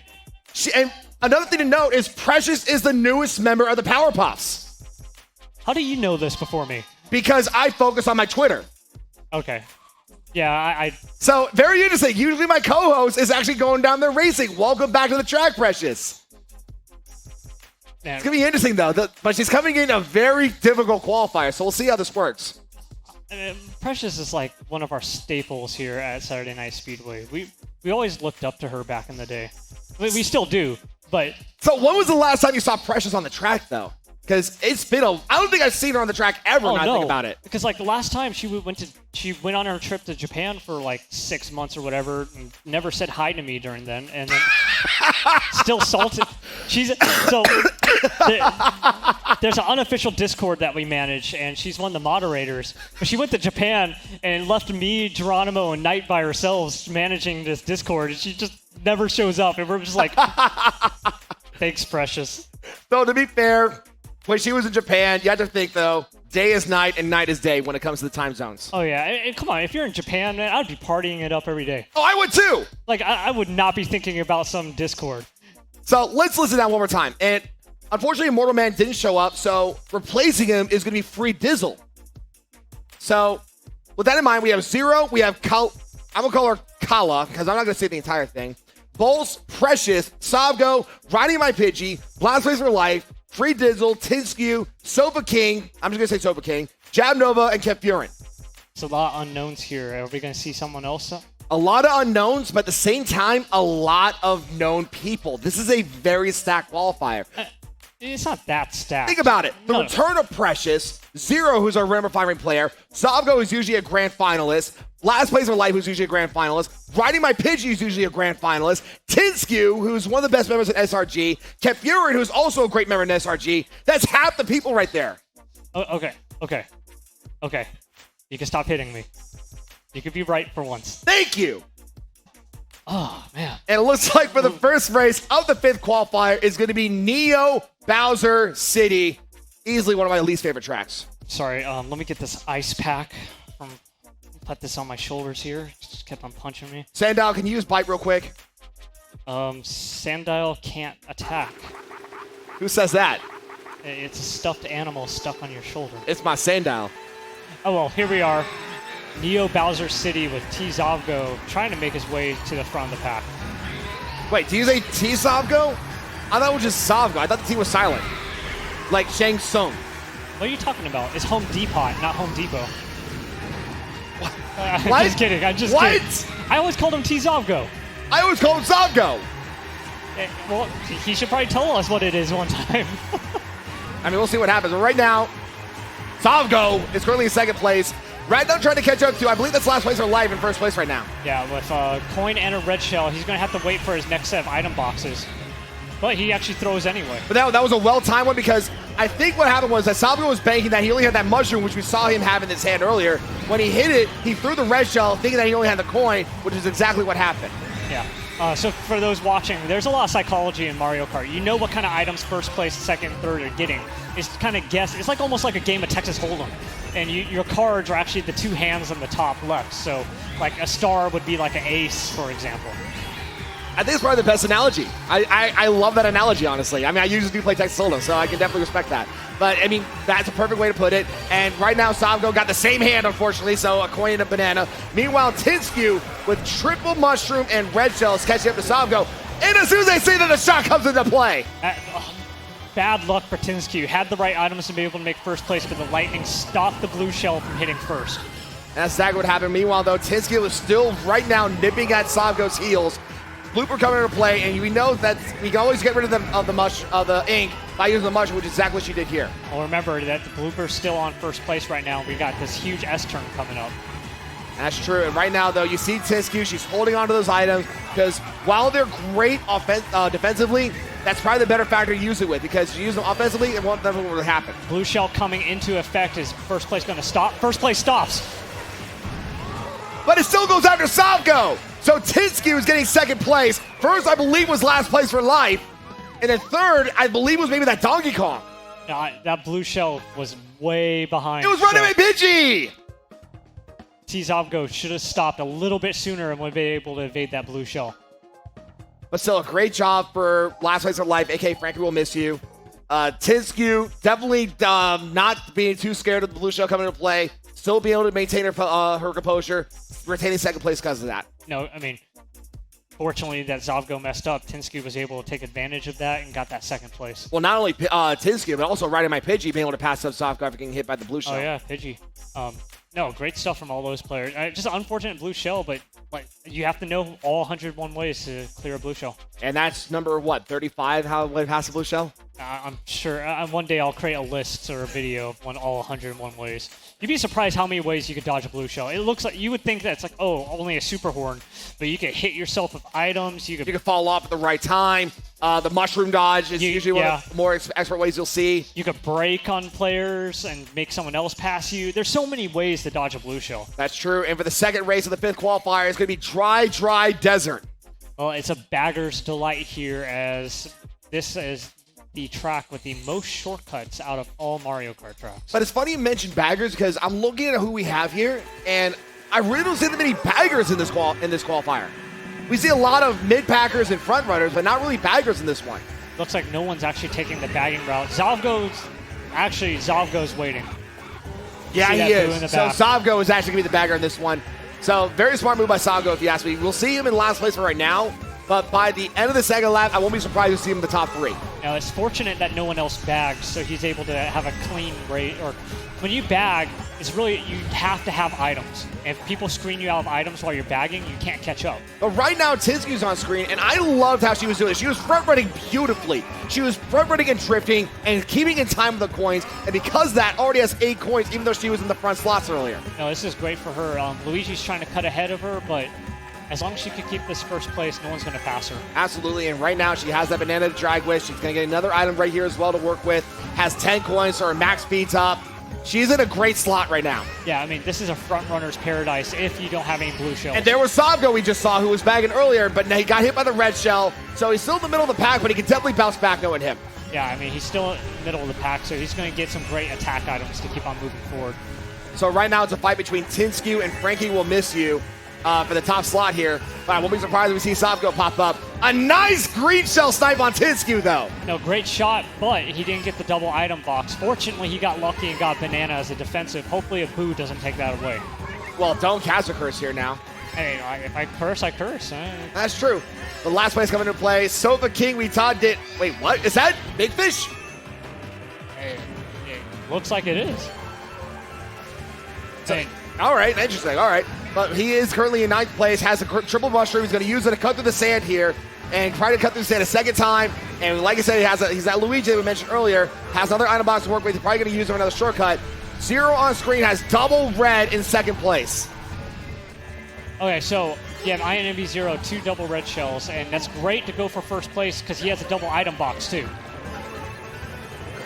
So with the banana, he needs to make I think he's just going to bank for 2nd place right here.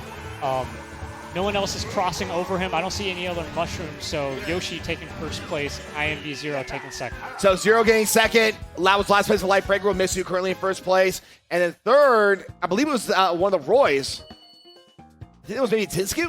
I think it was Tinskew. Yeah, great stuff from last place for life there. Not a lot of strong items at the end of that final turn. Normally it's a big cluster with all the stars, all the mushrooms, but it was very clean, which is, obviously makes players in the front very happy, but people in the back obviously not happy because they can't catch up. Absolutely. And I think with that, I believe because of that, last place for life is currently 2 for 2 in 1st places. Yeah, he is 2 for 2.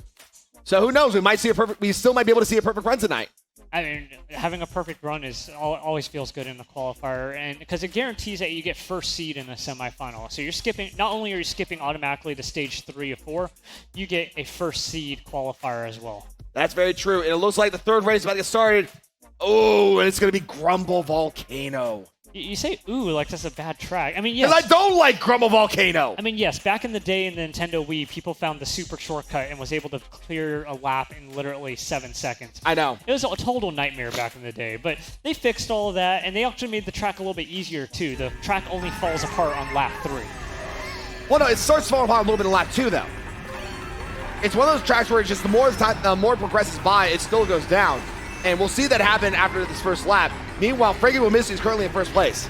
Yeah, but no items. But there's a double item box on his way.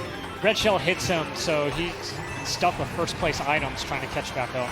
But, I mean, that could easily get fixed up in a moment's notice. He's currently in 5th place, and we'll see him definitely bounce back in the next couple laps or so. Yeah, one thing I like about this track is the item boxes are actually, they're not too far spaced out. You're always getting items here. Well, unfortunately for Frankie Missy, though, he did get screened out of item by that Luigi, so he is still at itemless in 4th place. Yeah, I mean, with no items, waiting for the next set of items, it always sucks being itemless. You're just waiting, and he hits a banana. Oh, unfortunate. That's very unfortunate for him. You see the ground starting to shake up a little bit. That means the track is going to start slowly falling apart right about now.